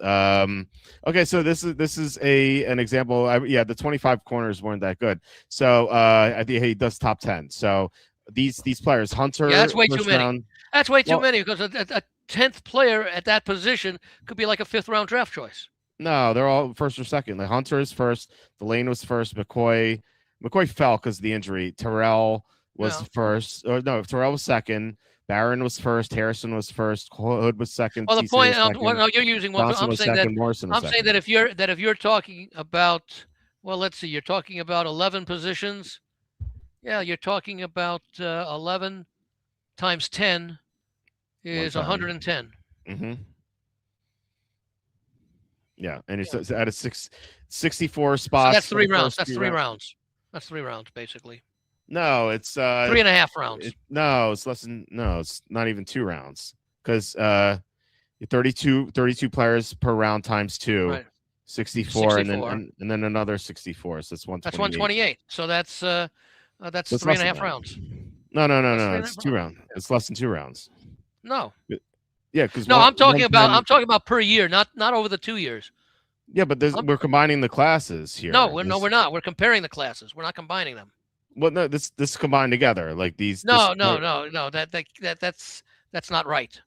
You're combining the top 10 in what position from this year to the top 10 in the same position the previous year. No. That's not what we're doing. He's just listing the top 10 from 2025 and 2026 combined. That's what he's doing here. So it's top 10 from both classes combined, not top 10 from 2025 and 2026. It's top 10 from 2025 and then I don't agree with that comparison. Not the players. I'm just saying the means of comparison. You're talking about which class was stronger position by position. Well, we don't know about this year's class yet because it's just opinion. We do know about last year's class because we've got a season's worth of performance of last year's class. No, he's comparing how these players were viewed by scouts entering the draft. Yeah, well, that's what I'm saying. You now have a year of performance to say how good was the opinion of the scouts last year because we have a year of performance. That what I'm saying is take a look at where like every cornerback, or let's say the top 10 quarterbacks from the 2025 class did. Okay, how many of those top 10 would be in the top 10 if you redid that list after their first year performance? And you may find that all 10 of them, or you might have said, you know what, these 6 guys that we had in the top 10 were horrible, and these guys who we didn't have in the top 10 are going to replace those guys because they performed better. They were drafted lower, but they were performed better. Well, what Charlie's doing is noting how these guys were viewed entering the draft. But those are just opinions as opposed to the performance. Yeah, it's every evaluation of a player, other than the measurables, the speed, they're all opinions. Well, this guy does this right. This guy does that right. Every player has strengths and weaknesses, but they're still opinions, and it all matters what kind of system they go into. Yeah, but I mean, we're still comparing apples to apples here because this is. I think it's more apples to oranges because you're talking about 2 different time periods. No. This is the same time period. You're talking about last year versus this year. No, we're talking about the same. We're talking about a month before the draft for each class. Okay, like so you're looking now at the 2026 class of quarterbacks, right? We're looking at both. Where was last year's class? Where was Shador Sanders? Yeah. Well, who are the other four? Ward, Dart, Gabriel. Chuck, Milrow, Gabriel, Sanders. And like the fact that Milrow's here just goes to show that like here's a better example. Like Emeka Buka was the best receiver. I screw that one. So yeah, if Ibuka would be higher than Travis Hunter. Yeah, we better at least save that for another discussion. Yeah, but my point is like if we were judging on how they did last year, Travis Hunter wouldn't be number one, but he was viewed as number one entering the 2025. Well, he was injured also. Yeah. Yeah, but he didn't. Right, he didn't know where to line up. I'm just saying we don't know how any of these players are going to pan out. They may go to the wrong team. They may be a guy who was underrated and turned out to have a great year that we didn't expect them to. We just don't know. But the point is that they're all opinions. These are not facts. The fact is where they were rated, but that doesn't necessarily mean that's how they're going to turn out. Right. I mean, yeah. Obviously, Hunter and every scout has different opinions on how they grade players. Some guys will be lazy and say, well, he had a faster time. Yeah, you think 0.03 of a second is going to be a big difference when you're wearing all the equipment on you? Of course not. Well, I hope that the scout's not justifying his opinion by the 40 time. Just like you should probably fire that guy. But I'm saying that, well, it's like Woody Johnson.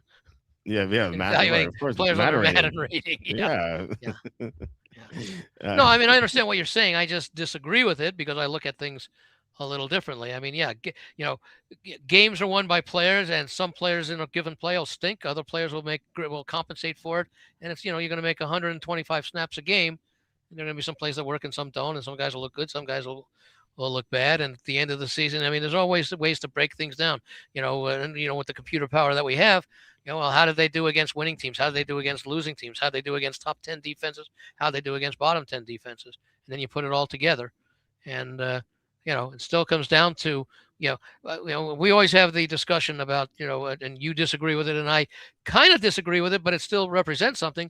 You are what your record says you are. You had chances to win games and you didn't. You had chances to lose games and you overcame it. Regardless of how you did it, you managed to do it. Yeah. Look at the Knicks last night. They had no reason to win that game. Okay, oh, man, but they found a way to do it, and you can blame it on poor. You can blame it on poor coaching. You can blame it on a lot of things. You should not lose a game. In fact, you should not lose a game. You're up by 22 in the fourth quarter. You should lose that game by double digits, or you should win that game by double digits. What I'm saying, at the least. Yeah, right. So I mean, and again, if these teams played the way they were, you'd never have an underdog beat a favorite, and that happens all the time. Because some things you just can't figure, and you don't know in advance that this guy's going to have a bad game, or that the defense found something that the other defenses hadn't found, and they exploit that weakness. And then other teams learn, and some learn from it, and some don't learn, and they repeat the same mistakes. Yeah, well, some games are lined wrong, but yeah, I see what you're saying. Yeah, I see. I don't know that they're lined wrong because again, lines are opinions based on power ratings, but power ratings are opinions. How do you determine the power rating? Well, you determine it this way. I determine it that way. Now, a lot of people will have some similar. You might have a team ranked first, and I might rank third. You might have a team ranked eighth, and I might have them with fifth, reasonably close. It's unlikely with most sets of power ratings that are, let's call it, fundamentally or logically based. Teams in blue uniforms play better than teams in white uniforms. So I'm going to add to this, a team 1 point for the color of the uniforms that teams play, which is obviously ridiculous. But the point is that most power, whatever the power rating, and you and I, and I think Evan to a certain extent, we've talked about it. I have no problem with power ratings. I've used them for 50 years. The only thing that I do that I require for them to be credible is that you follow the same. However you measure your power ratings, you apply the same formulas always. You don't make excuses because a quarterback was out of a game. You adjust it the way you normally would, and then when you're handicapping, you might say, well, yeah, the power rating went down, but it didn't reflect that the quarterback was out. But the team still had the result, and that counts for making the playoffs and going further. I understand that your record, that most teams do not play according to their record every week. If a team averages 250 yards a game passing, they don't total 250 yards a game passing every game. Some games it'll be 175. Other games it might be 325. Overall, they average it. And sometimes what I like to do with a lot of these things is, okay, how did this team do when they played like the the 5 best pass defenses that they faced? How do they do when they faced the 5 worst pass defenses that they faced? And you would think that they would perform better against the weaker defenses, but that's not always the case. They may have had their 3 best performances against the 3 best pass defenses they faced because they spent more time scouting or more game planning for the teams where they felt they were going to have more difficulty, and they succeeded. Yeah. So there are many, many ways to handicap and win, just as there are to lose. I don't downgrade anything I did if I handicapped the game right but lost, because those games that you like, the Tennessee-Arizona game, had the right side. Yeah. Didn't cash the ticket, didn't advance in Survivor. But the way I analyze my handicapping is, gee, would I make this same play again? And 95% of the time, yes. That's fair. There might be a couple of times that I said, ooh, I thought about it and I didn't place much importance on it, and it turned out to be one of the more important factors of the game, and I should have realized it. And then there are other times that I didn't put much emphasis on it, and nobody could have, like that Arizona game, nobody could have seen the way that game turned around. Yeah, that's awful. It's kind of like, I think someone, I was listening to one of the radio shows today, and they said, like, with 7 minutes to go in the game, Cleveland had a 99.8% chance of winning, or 99.9% chance of winning. Well, that one time happened to be last night. Yeah, that's why you hedge, I guess. Well, you sometimes you can, and of course, in games allow you to do it a lot more now. In fact, I did last night. I did not have a play before the game. Cleveland was up 10-6, and one of the local books, even at that early stage in the game, and maybe because they felt it was, and I felt the game was going to be, the Knicks were going to suffer from rust in the first quarter, and Cleveland was going to suffer from fatigue in the fourth quarter because they had just been through a 7-game series and played 2 days later. Mm-hmm. So when the Knicks were down 10-6 in the first quarter, this local book made the Knicks a 2.5-point favorite for the game. Okay. A minute later, and I bet it. A minute later, for some reason, they made them a 1.5-point favorite because money must have come in on Cleveland. Plus the points. Even when it's early, they were like, 3 minutes, 4 minutes into the game. And I just played it again at -1.5. I had no right winning that game. Right. I had no right coming close to winning that game. Yeah. Because everything had to fall into place, including the Knicks coming back from a 22-point deficit to not just win the game, but force the overtime that created their ability to cover. Yeah, imagine having Cavs plus 6.5. Imagine having the under in the game. Oh, yeah. That there are those games every now and then, and maybe a little bit more frequently than we can recall, but you don't know when those games are going to pop up. Yeah. And would I have handicapped the game anyway differently? No. Would I have liked my -2.5 and -1.5 at the time that I made it? Yeah, there's 45 minutes left to go in the game. You're talking about a 4-point deficit for a 6 or 7-point favorite playing at home that we figured would start slowly because they hadn't played in 10 days. That's a great number that you got, Yeah, I was surprised it was that low, that they made that much of an adjustment. Yeah. Other than people were saying, the Knicks are rusty. Yeah, but you know what? They're going to get their legs. Maybe it's the second quarter. Maybe it's the third quarter. Maybe it's the middle of the fourth quarter. And that's going to be combined with Cleveland losing their legs. Yeah. Because, they had 48 hours off after their last game. They're going to come out, and I think they played a slower pace. And I think they're going to do that in game 2 tomorrow. I think they said, you know what? Even though we've now had some time, we're still playing, our 8th game in the last 16 nights or whatever it is. We want to start slow. So when the fatigue sets in, there's not 7 minutes to go in the game. There's 7 seconds to go in the fourth quarter. And we've been able to match point for point. What were they outscored? I think 32-14 in the fourth quarter. Yeah, it's crazy. And no one would have expected that. No. But there are games like that. And unfortunately, there were people who say, it could happen, but could doesn't mean it will, and could doesn't mean I'm going to bet that it happens. But that's why we love sports. And that's why we ambush at it. Yeah. What's the best thing than losing? What's the next worst thing to winning a bet? Losing a bet. Right. Rather have action be in the game. I mean, I'd love to say that every bet I win because I handicapped it right and the game played out close, and that every bet I lost, it was because I didn't see something that was obvious that I should have seen, and that's on me. Mm-hmm. But that's not the way you usually win. You win, and I've always said this, and I think the facts bear it out. And you ask almost any professional handicapper, bettor, that you will win more games. I'm sorry, you will lose more games that you handicapped correctly and lost than you will win games that you handicapped incorrectly and won. Because that's I think that's correct. Because basically you assign a certain percentage, however you develop that percentage. Well, I think that the Rams have a 62.5% chance of covering this game based upon the factors that I use, how I weight them. Okay, and 62%, 62.5%, can be translated into a money line, can be translated into a point spread, but these games don't go according to the way you do it. That's why when I discuss handicapping factors, and I make this point all the time, I don't care about a team's turnover margin. I want to know how many I want to know, I've maintained, and I've said it, not every week, but frequently, that turnovers recovered are more random than turnovers lost. And I want teams that don't turn over the football, because turning over the football often means making a poor decision. I shouldn't throw into coverage. A lack of concentration. I want to get that extra yard that we need for the first down, and you're not focusing in your arm, and your ball gets knocked off. As opposed to a turnover that's recovered. Now, sometimes the turnovers that are recovered are an interception that results because of a poor decision of the quarterback. Mm-hmm. But sometimes it bounces off a player's head and you don't know who's going to recover it, or you fumble the ball on the ground and 3 people kick it around.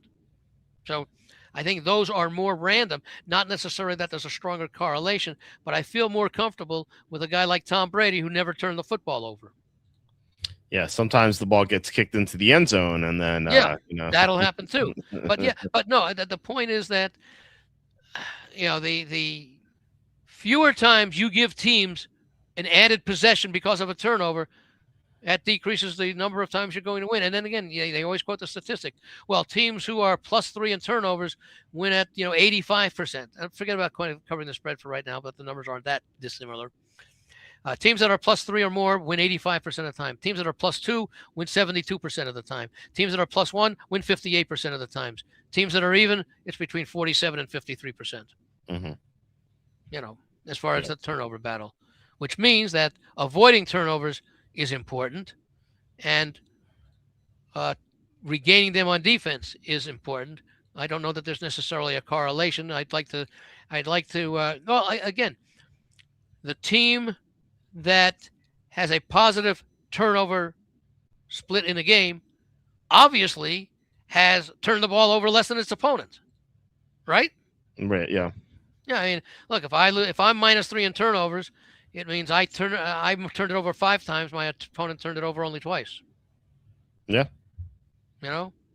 So that's why that's important. The point is that all these things can be somewhat randomized, but we just don't. The thing is, it's like, well, he's won 5 in a row. He's due to win and end that streak. Yeah, but if you said that over the first loss, you would have lost 4 straight times. We don't know when the streak's going to end. Now, that and I think Phil Steele had that, one of the published one of the good newsletters out there. He's a long time said, if you get on a streak, you can only lose once. Yep. When the streak ends. Now, I do not generally play on a streak unless there are other things I like about the game. Okay, I'm not going to blindly play on a streak because again, that's the old battle between regression versus continuation. At some point, you're going to regress. Will you regress by 1 game? Will you regress by 2 games? Or one of the things that I've looked at and seems to work much more often than not, I don't know what the percentages are, is that after a team has a lengthy losing streak, I'd say, let's say 4 games in football, maybe 7 or 8 games, maybe 6 or 7 games in baseball, is that after a winning streak ends and the team loses, so often they tend to lose that next game. And when a team breaks a losing streak with a win, that tends to carry over and they win the next game. And then after that second occurrence, the repeat occurrence, then it becomes very random as, okay, we've lost 6, we've won 2, and then we split losses and wins and vice versa. So That's just a lot of the things that I pontificate on. Yeah, I think we talked about that recently. I remember, and I did notice that as well. So, all right, we want to close out the two teams that we have left, the Yeah, we're Chargers and going to go with the Raiders. Chargers, I think you said. Yes. So let me So, get the Chargers schedule up here. I have it on the screen too. Oh, okay. Yeah, I'm looking at it on my app here. So because the screen is too low, and I'd rather have everything in view, not just the. Plus, I think my computer gets a little bit fuzzier when I enlarge the screen, unless I'm watching porn or something, in which case I don't care. But no, no, the connection seems to slow down a little bit, which is why I haven't gotten a lot of those interruptions in the last 20 minutes or so. Okay. Opening week against the Cardinals, win-win for both of us. Yes. I would think. Yes, absolutely. Yep. Okay. The Raiders, week 2. The Chargers host the Raiders. Are we doing the Chargers? Yeah. Chargers. I think that's a win-win. Yes. So 2. When I say win-win for both of us, yeah. Week 3 at Buffalo. I think I had this as a toss-up. Let me see. I probably had it as a toss-up as well. That was week 3.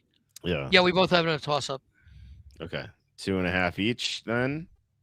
And remember, 9.5 or 10.5 is the win total. Right. Week 4 at Seattle. I think this is a toss-up for me. I think the Chargers are Seattle. Chargers and Seahawks are pretty even, in my opinion. Yeah, I think it's a toss-up, but I think the leaning direction will be what happens in that Buffalo game. Okay. If they beat Buffalo at Buffalo, I think they lose. I probably lean towards a loss because it's a second straight road game after going cross country. Mm-hmm. And you're going 1,000 miles up the coast. No. About as we go, L.A. I mean, obviously when they're in San Diego, it's a little bit further, a couple hundred miles further. But I will go. I'll go toss up in that one. Although I would lean Seattle. Okay. You're gonna go what, toss up? Yeah. You go. Yeah. Okay. Yep. Sunday, October 11. That is week 5. The Chargers host the Broncos. Let me see what I had on that one. I think we both had toss-ups. I think. 1, 2, 3, 4. Yeah. No, you had Denver winning. I had a toss-up. I had Denver winning. I believe you did. No way. Maybe I marked it down wrong. No, I would not have Denver winning at the Chargers. No, you know what? I must have marked it down wrong because remember you talked about how the Chargers have owned the Broncos and all that. Yeah. Although I, looked at it with okay, so you had lost, tied. You had for Denver. No, I'm sorry. You did have I had a toss up. You did have Denver losing that game. Yeah. Okay. Yeah. Okay. I looked at I think either week 5 or week 7. I think I looked at or 4 and 6, whatever it was. Okay. Okay. So you have the so you have the Chargers winning here, right? Yes. And I have it as a toss-up because it's, I think they could win 2 out of the 3 games because I got 3 toss-ups in a row. And the 3 games are at the Bills, at the Seahawks versus the Broncos. I think they can win 2 of those 3. I agree with that. Actually, I'm going to have a toss-up in the next one. Okay. I think I had the Chargers winning this one. This is, let's see. This is week 1, 2, 3, 4, 5, 6. Yeah, week 6. Okay, so this is the week before the bye. Yeah. I had a toss-up. Okay, this was Kansas City's. No, this is their. I'm sorry, this is week 6. Week 6, yeah. For the Chargers, so that's week 7 for the Chiefs. I had a toss-up, and you had, I think, the Chiefs winning. No, that can't be right. 1, 2, 3, 4, 5, 6. Week 6 for the Chiefs and Chargers. No, sorry. Yeah. You had the Chiefs winning, right? I did. Right after the bye week. Oh yeah, because Andy Reid after the bye week. Right. Okay. Right. Yeah. Okay. Yeah. Okay. So I'm gonna have it a toss up. You've got it as a win. Okay. Win for the. And now the Chargers have their bye in week 7. Right. Yeah. And then they play at the Rams, so it's a home game for both. But I'll say toss up here. Yeah, Yeah. I got a lot of toss-ups Yeah. right now. I'll Mhm. ultimately decide because what I'll do between the time now and the time we do it is I'm going to group all the toss-up games together and decide which ones are more likely to win and which ones are more likely to lose. And I may have 7 toss-ups, and I may end up going and say, you know what? I think there's a chance they're going to win 5 out of the 7, or I might say they go 3 and 4. Okay. So right now I'm going to have you have that as what a Toss up. okay, and that is Chargers against Rams. Okay, okay. Okay. That's So week 8. 1, 2, 3, 4, 5, yeah. 6, 7, 8. Yeah. All right. Week 9. The Chargers host the Texans. I'm going to give them a win. Yeah, a revenge game from the playoff blowout. I just think they're healthy, and I think they've got a good defense, and I think that although we don't know what's going to happen with Minter gone, but quarterback play, and they're going to have the offensive line much more intact than they had, I just see the Chargers winning there. Yeah, I wouldn't be shocked if Houston wins, but I'm not going to make it as much of especially coming off of the Rams game. Yeah. All right. So Monday night. By the way, what do you have for this one with the Texans? A win or a toss-up? Chargers winning. Oh, okay. Yeah. Because remember, they're coming out of their bye, so they've been rested. Yeah, see, this is a really interesting schedule for the Chargers. At the Seahawks, hosting the Broncos, at the Chiefs. 3 tough games. Okay, hold on a second here. Let me get back to... okay, yeah. Well, actually, 4 tough games. Yeah. At the Bills, at the Seahawks, versus the Broncos, at the Chiefs. And then Rams and Texans. And I think I have all 4 of those. I think I have all 4 of those. I made them toss-ups. Then they have the bye. Coming out of the bye, they're at the Rams, which I have as a toss-up. And then finally, they're back home facing arguably one of the weaker playoff teams from last year. Yeah, well, arguably second home game in a row too, because it's at their stadium. So Texans, and then at Baltimore, I think probably toss up for me. Yeah, I lean Chargers. And it's no longer the Harbaugh versus Harbaugh Bowl. Yeah. What would you say you're going to do on this one? Toss up? It's a toss up. Yeah. Okay. Yeah. I find that the same. Okay. Okay. So less of rest here, but the Chargers host the Jets, and Chargers are a lot better than the Jets. So. Yeah, this could be a game though where the Jets might cover, but for purposes here, I'm going to give them a win. Yeah, same. This could be the flat spot for the Chargers. Yeah, I could see that. Yeah, especially with New England coming up. Look at all those games that they played. Let me just go back on that. You're going with the win here too, right? Okay, let's see. We're going to go back to that Buffalo game in week 3. Okay? Yeah. Playoff team. Really good Kansas City team that didn't make the playoffs, then a bye. Playoff team. No, the Ravens didn't make the playoffs, but still what were they, 9-8 also? Or 8-9? And then one of the worst teams in the league against the Jets. Oh, and then they got the Patriots the following week. This is a great spot, not to play the Jets to win, but to play the Jets to cover. Yep, I agree. Getting 11 or 12. Yeah, whatever that line is. Yeah. Okay. Okay. So the next game, the Chargers host the Patriots on Sunday Night Football, and that's another toss-up game. Okay, I have a win here for the Chargers. Okay. I think with a night game for the West Coast team and revenge for the playoffs. Yeah. I think Chargers take this. So you have toss up by Chargers winning. Yeah. I lean Chargers. Okay. So you're at 7.5. I'm at 8. Okay. I've got them beating the Bucs in Tampa the next week. Yes, I agree. Then you're gonna go with a win. You're gonna go with a win, not a toss up. Yes. Okay. Yep. At the Raiders is next. Yep. And this is their second meeting. Right. So the Raiders will be better than they were earlier. I don't know if I can go toss up though.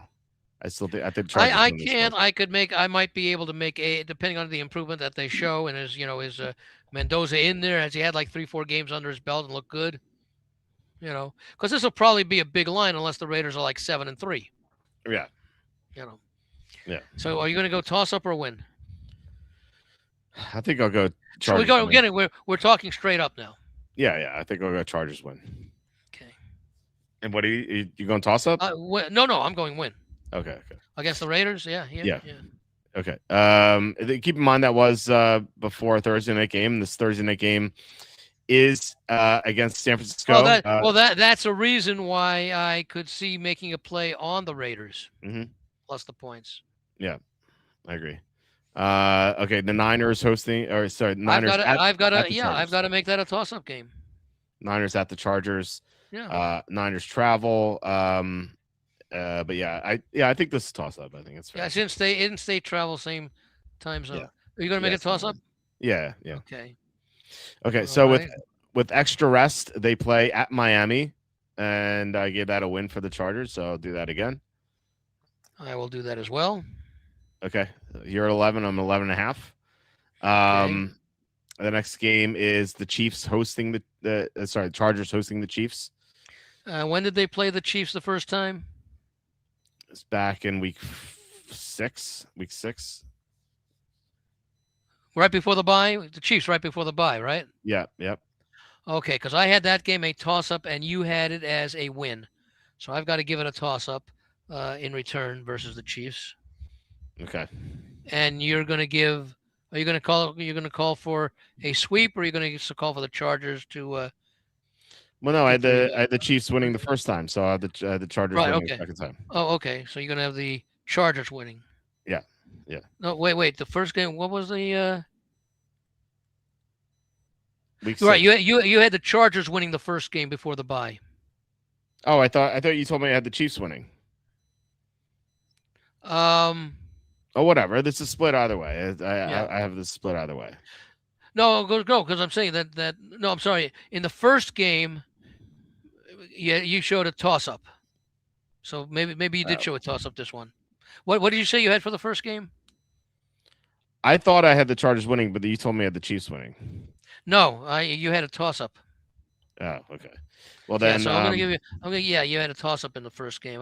I gave you a win when we did it. When we did Kansas City, I show you down as having. I had Kansas City winning, and you had it as a toss-up. That's the first game coming. I think that was Kansas City coming out of their bye. Okay. Yeah. All right. Well, it doesn't matter. I think they split. So whatever. It's win loss and then split. It was the same thing. So okay. So toss up, and I had toss up, and so you're gonna have a toss up here too. Yeah. Well, we're gonna get the one win out of it. Right. That's what I'm saying. That's what I'm saying. 1-1. Yeah. Didn't matter. And then week 18 at Denver. I had this as a split. So. Yeah. Hold on a second here. Let me get this back here. Okay, at Denver. When did they play the Broncos? That was week 1, 2, 3, 4. Week 5. Mm-hmm. And I had 1, 2, 3, 4, 5. I had a toss-up, and you had the Chargers winning. Yes. And so I'm going to go with a toss-up, and you're going to have the Chargers losing to Denver. I think I had a toss-up, didn't I? What week was that again? Week 18. 1, 2, 3, 4. No, the first meeting. Oh, the first meeting. Yeah. I had the Chargers winning, but week 18. First meeting was I'm going with the first meeting. I show 1, 2, 3, 4. Yeah, I had the game of toss-up. You had the Chargers winning, so I'm going to give myself a toss-up in here, and you're going to have the Chargers losing at Denver. What did I have for Denver in week 18? I thought I had a toss-up. Well, I'm looking at back what you had for the first game between these teams. Yeah, but no, what I have for the second game between these teams. Well, you would have had the same thing, I would think. When did they? Okay, well, let's do Denver then. When did Denver host? Or when did Denver play? What week was that? Week 5 and then week 18. Okay, in week 5 you had Denver losing to the Chargers. Yes, and then week 18 I believe I had a toss-up. I think. Yes. Yeah. Okay. There you go. Okay. That's what I had. Yeah. So you're still going to have a toss-up in week 18. Yeah. So okay, so what? Let me see. What did we say here for the 1, 2, 3, 4? Yeah, you had the chart. So you're giving the Chargers 1.5. You're giving Denver 0.5. Yes, I think Chargers are better than the Broncos. Okay. Okay, so I have you down for 11.5 wins for the Chargers. Let me see here. Right? 1, 2, 3, 4, 5, 6, 7, 8, 9, 9.5, 10, 11. I think I have 12. You have 12. Let me see here. Let me do it this way. 1, 2, 3, 4, 5, 6, 7 outright wins. 8, 9, 10, 11, 12. Yeah. Okay, 12. Okay, I have 13. Okay. And I think we're both substantially over that 9.5 Yeah. that we were talking about earlier. Yeah. I'll Well, pull it remember, up. we both agree that the Chargers may be the best or one of the top 2 or certainly 3 teams in the conference. Yeah. And so we're showing that along with Buffalo. Mm-hmm. Yeah. Yeah. We both have Buffalo as a potential number 1 seed, but more likely a number 2 or a 3. I have them at 12, you have them at 13. Mm-hmm. We are showing the Dolphins as pretty bad, 5 wins, 5.5 for you. We're showing New England as slightly better than average at, I think, 9. We're showing Denver a little bit better than New England, but not by much. You show them a half game better, I think, than you said New England, and I have Denver 1 game better than New England. We have Kansas City as a. I have them more of a playoff contender than you do. Andy. Oh, hold on a second here. Can you hear? Hold on. What'd you say? I said, can you hear? Yeah, I can hear you now. Okay. Yeah. Okay. I said Kansas City. I have them as a, for lack of a better phrase, a certain playoff team at 11 wins. You have them as a potential or perhaps just miss out playoff team. I think you have Kansas City at 9. Mm-hmm. And we both have the Chargers as a contender for a number 1 or a number 2 seed. Yep, that's correct. And probably closer to a number 2 seed, because I don't know that when we take a look at the other 3 divisions, we're going to get too many teams with 12 or 13 wins. Probably not. Yeah. I wouldn't think Bengals so. might be one of them. Yeah, or Ravens. I don't know about the Ravens. I'm not as sold on them as you might be. Yeah, but they've an easy schedule like the Bengals do. So we'll see. We'll see what the I think the Bengals are a better team though with the changes that they made. Yeah, I think that. Health is always a concern, but that's a concern for every team. Right. Hendrickson, who we have for Defensive Player of the Year, is a concern for the Ravens. Yeah, that's true. I mean, and I'm not talking about ability. I'm talking about health. Yeah. And then, what do we think of the AFC South? I mean, the AFC. Well, we just did the AFC East and West, and we've got maybe, obviously, 2 division winners, and maybe 1, possibly 2 playoff teams. So we got 4 of the 7 playoff teams from tonight, let's say. Yeah. Okay. Now we took a look at the AFC North and the AFC South. I could see, well, obviously we've got 2 of the teams, so we're now up to 6, the winners. And it comes down to Jacksonville and Houston. Will they both make the playoffs or just the division winner? And then we've got Cincinnati and Baltimore. Will both of them make the playoffs or just the division winner? Mm-hmm. I happen to like Jacksonville as the division winner, and I happen to like Cincinnati as a division winner. So now I've got to go with Baltimore and Houston as being the 7th playoff team. Mm-hmm. So those are the teams that, can I see Cincinnati? Well, can I see any of these teams getting 14 wins? Can I see Cincinnati getting 14 wins? Probably not. 14-3, that's an awful lot because they still have some issues on defense, but it's much better. Can I see Tennessee or Jacksonville? Probably Jacksonville more than Tennessee, but I could see Tennessee getting 12 or 13 with the defense. Yeah. Do you want to finish up the Raiders?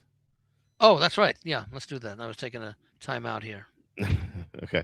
All right. The Raiders are 5.5. Their win total is 5.5. The best number, for some reason, didn't orange this. Thank you, ChatGPT, for mixing that up.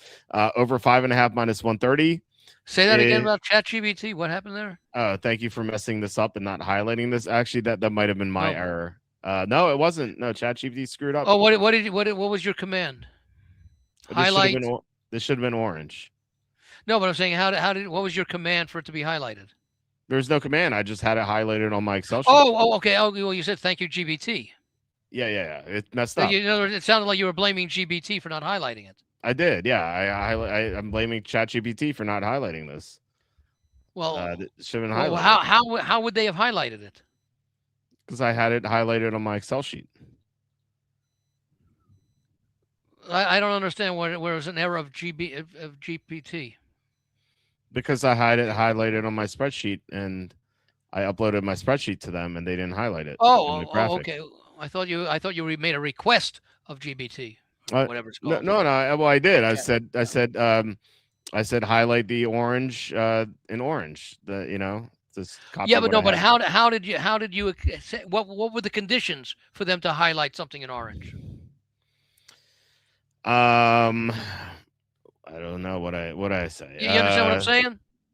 I'm saying that you've got numbers across the screen, and I guess the highlights are what for the best, most favorite vig and the worst vig, right? Yeah, I didn't even ask them to do that. I said, can you create a pretty chart with the following data? I would like the cells that are highlighted in orange to be starred, which I guess it did in orange here. That's what it did for star. Oh, okay. No, now I understand. In other words, when you uploaded it there, you said put a star for everything that's highlighted. Yes. Okay. And it did not. That's the only one that missed was the Raiders. Oh, okay. Yeah, I see the stars on the other one, which was the where's the Raiders? Right here. Oh, okay. Yeah, they only highlighted the one at the very end. Yeah, for the under. Yeah, for the under, not the over. Okay, that was the most favorable vig for the under, and what was the most favorable vig for the over? -130 is for the over at FanDuel. For the under, it's +135 at Bookmaker. Right. Okay. So in other words, all the unders were.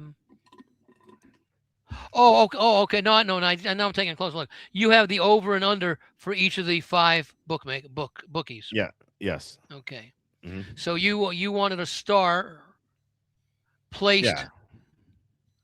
Okay. Your instruction was highlight the ones that have the stars. I said put a star for the ones that are highlighted. But okay. Yeah. Okay. You highlight. Okay. I highlighted them, and I uploaded. Then you only highlighted the one at the very end on Las Vegas. No, on my end, I highlighted the Raiders -130. That's what I'm saying. It missed this because I had it highlighted on my end. Right. You did not have a star. You asked the program to put the star in, but they did it based upon a highlighted one. Yes. Whichever 2 or sometimes 3, like I see for the whatever that or 4 that Kansas City has 4 highlighted. So in other words, there were ties for either the overs or the unders or both. Yeah. Okay. All right. Anyway. All right. Las Vegas Raiders 5.5. See if we can get there. The first game, Miami. I believe we both had this as a toss-up. No, I had it as a win. Oh yeah, you're right. You're right. Yeah. I had Miami as a loss. You had it as a toss-up. Yeah. I had it as a toss-up. Yeah. Yeah. Okay. All right. Week 2 at the Chargers. We both had the Chargers winning this game. Yes. Okay. Week 3 at the Saints. Hold on a second. I did that wrong here. Okay, I had Vegas winning, and you had a toss-up against Miami. Yes. And then I had Vegas losing, and you had Vegas losing. Okay. Yeah. Week 3 at the Saints. I have a loss.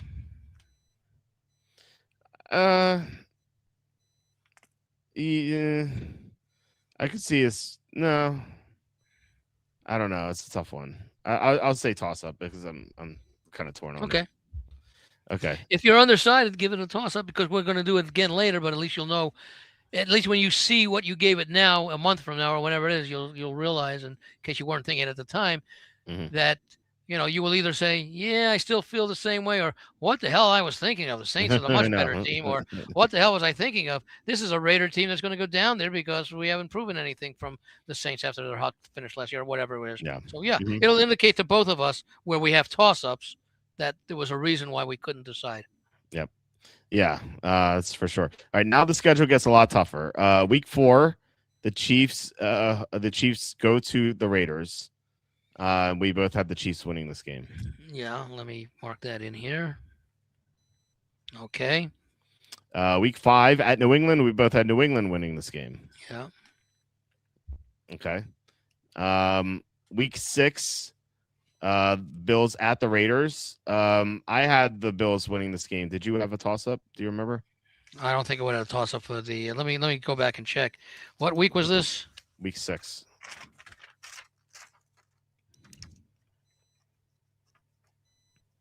Oh, for the Bills. Mm-hmm.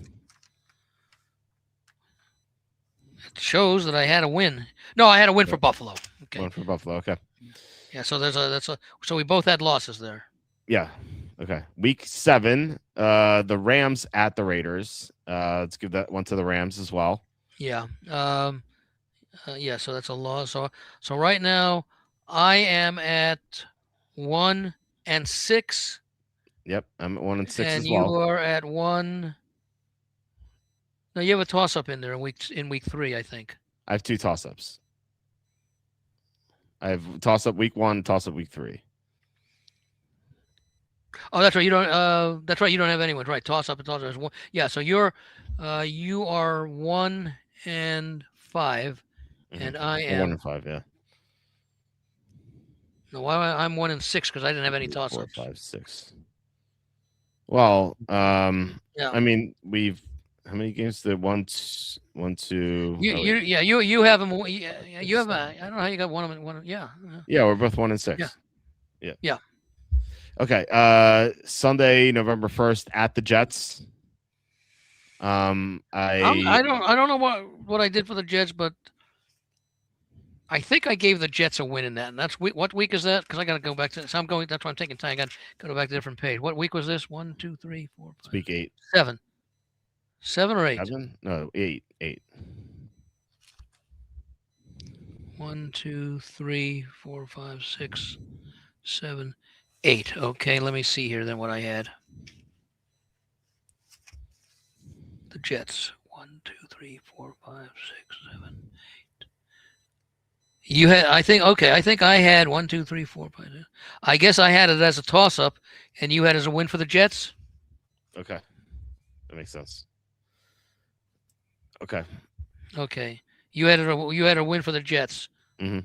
Okay, so you have a loss for the Raiders. No. And I have a toss up. Okay. Okay.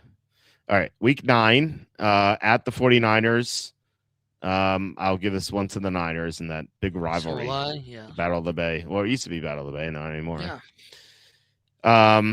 Okay, week 10, Seattle going to the Raiders. I'll give this one to Seattle. Yeah. Okay. It's too bad they should bring Pete. If the Raiders want a chance to win, they should bring Pete Carroll back to coach one game. Just one game. That's it. Oh, wait a minute. But he knows how to have the Seahawks lose. Right. Okay. Week 11 at Denver. I had Denver. Denver's coming off a bye, maybe. I had Denver winning this game. Yeah. Okay. Yeah, I do too. Okay. All right. Week 12. So late bye here, so the Raiders might be fatigued at this point. Raiders at the Browns. I'll give a toss up here for the Raiders. Yeah. Toss up? Yeah. Okay. All right. So week 13 bye, which means we have 5 games left. All right, just fill that in here. Okay. Week 14, Chargers at the Raiders. I would say the Chargers win that game. I think. Yeah, so that's a loss for the Raiders. Mm-hmm. And a loss for the Raiders for you. Yep. All right. No. Week 15, Broncos at the Raiders. I had this. I have to still give the dot. I have to give Broncos winning. Yeah. Yeah. Okay. Week 16, Titans. I'm going to give them a win in that one. Titans at the Raiders. Yeah. Yeah, I think they'll be playing better late in the year. Yeah, I think that's fair. You're gonna give them a win? Yeah, I'll give them a win. Yeah. Okay. Week 17 at the Cardinals. Yeah. Excuse me. Bless you. I gotta give them a loss. A loss. That's gonna be one of Arizona's few wins. Yeah, on the road. I'll give him a toss up. Toss up? Yeah. Oh, you're gonna give him a loss? Okay. I'll give him a toss up. Yeah. And then week 18 at Kansas City, Loss. and loss. Yeah. We both have 3 wins for the Raiders. And the total's 5.5. 5.5. Yeah. Wow. And the under is plus 135. 5.5. Well, that's And sorry, you had a 3 also. Yeah. Let me just make sure. 1. I think that's your biggest 1.5. 2, 3. Yeah, I have 3. I've got 2 wins and 2 toss-ups. Mm-hmm. Okay, now let me go back and I guess so, because I'm trying to think where their 5.5 is.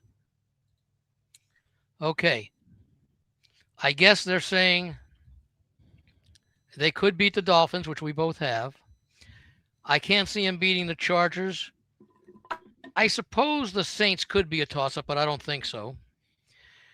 Home to the Chiefs. I'm going to be at that game, actually.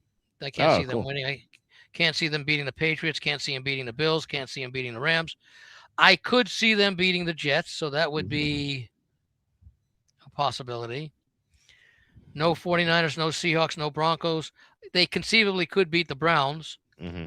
I can't see them the Chargers, the Broncos. Yes, they could beat the Titans and the Cardinals, but not the Chiefs. So I guess if even what did I say? Okay, most optimistic. Yeah, they need 6 wins for you to lose here. Yeah. Well, okay. I'll throw in. Okay, the Dolphins is a win. I'll say the Saints, although I don't. Well, it's on the road. Who knows? Let's say for argument's sake, that's a possible win. Mm-hmm. Okay, so that's 2. Loss. At the Jets is a possible win to make it 3. Yeah. Lose 49ers, lose Seahawks, lose Broncos. At the Browns, a possible win. That's 4. Yeah. A bye. The Chargers, the Broncos. At the Titans makes it 5. And at the Cardinals makes it a possible 6. Yeah, so they have to win all their toss-up games. Yeah. All the games that I just said are possible toss-ups. I only gave them 4 possible wins. 2 wins, the Miami and was it Cleveland? No, the Miami and Tennessee, and then the 2 toss-up games. So even if they win the 2 toss-up games, I still only get them at 4.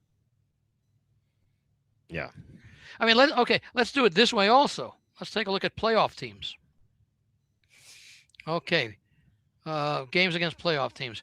Chargers 1, Saints no. Okay, Chargers 1, Chiefs no, but potential playoff teams. So I'll say 1-1. Patriots 2-1. Bills 3-1. Rams 4-1. 49ers 5-1. Seahawks 6-1. Broncos 7-1. Chargers 8-1. Broncos 9-1. And the Chiefs 9-2. So 9 playoff teams, and the Kansas City Chiefs twice. That's 11 losses right there, and winning the other ones. And those are the 6 games that we just taught that I just reeled off there. Yeah. I don't see why that vig is so high. Not only that, you take a look at the 6 teams that we said they could win. In other words, the 6 non-playoff teams other than the Chiefs. They are playing 9 games against playoff teams from last year. I believe all of them. I think they all won double digits, because I think the only team that didn't win double digits and made the playoffs was Pittsburgh. Yeah. I think. Pittsburgh made the playoffs. No, I'm saying, but the Vegas doesn't play the Pittsburgh. Right. So they in other words, they played 9 playoff teams, and I think the only one that did not win at least 10 games, I'm pretty sure, did the Chargers? No, the Chargers may have gone 10-7. Mm-hmm. Well, I don't know what I'm saying. So that I think that the only team that didn't win double-digit games, I think the only team in the AFC that made it with 9 wins was Pittsburgh. Because you had Denver and the Chargers, and I think, we know Denver won a lot, and the Chargers. You had Houston and Jacksonville, that's 4. Okay. You had, Pittsburgh did not, okay, 4. So that's 4-1. You had the Patriots and the Bills, that's 6 of the 7 AFC playoff teams won double digits. Okay. In the NFC, of the teams that Las Vegas plays, they play Seattle. Yeah, they play the NFC West. They play Seattle, the Rams, and the 49ers. Okay. So that's 7. Yeah, there's okay, 9. Yeah, 9 playoff teams plus the Kansas City Chiefs, who, arguably are a playoff team, but for last year. I still have to consider them a playoff caliber team. Yeah. Yeah. So where do the Raiders come up with 6 wins? They would have to win every game against every non-playoff team from last year that they face, which is 6 plus the Kansas City Chiefs. So, the Kansas City Chiefs are, for this purpose, a playoff caliber team. So the 6 teams that I pointed out: Miami, Cleveland, Tennessee, Arizona, and maybe it was Cleveland and no, who was it? Arizona, Saints, and even the Saints is dicey, and they could be really good this year. Yeah, but I'm not going to throw them in there like I'm throwing the Chiefs in there. I know. But yeah. Well, I said, okay, the 6 teams were the Dolphins, the Saints, the Jets. That's who it was. The Browns, the Cardinals, and Titans. The Titans and the Cardinals. Yeah. So they would have to win all 6 of those games, or 5 of those games, and be it a playoff team from last year or a playoff caliber team, such as the Chiefs. Such as the Chiefs are the only non-playoff team from last year that I'm grouping in the group of playoff teams. Right. Yeah. So good luck, Raiders. Yeah. Ooh, I gotta get running here. I didn't realize it's 11:40 already. Yeah. We have to get going. It's a I gotta go. I gotta go watch the last guest show for Colbert. Oh, wow. Okay. Yeah. So I gotta watch that. Okay. Well, thanks guys for watching, commenting. Really appreciate it. We'll be back tomorrow. Scott Mason from Play Like a Jet will be on, and then Tom will be on Friday. So looking forward to those shows. And Andy, I'll be right back. Okay. Well, Andy, thanks for joining us.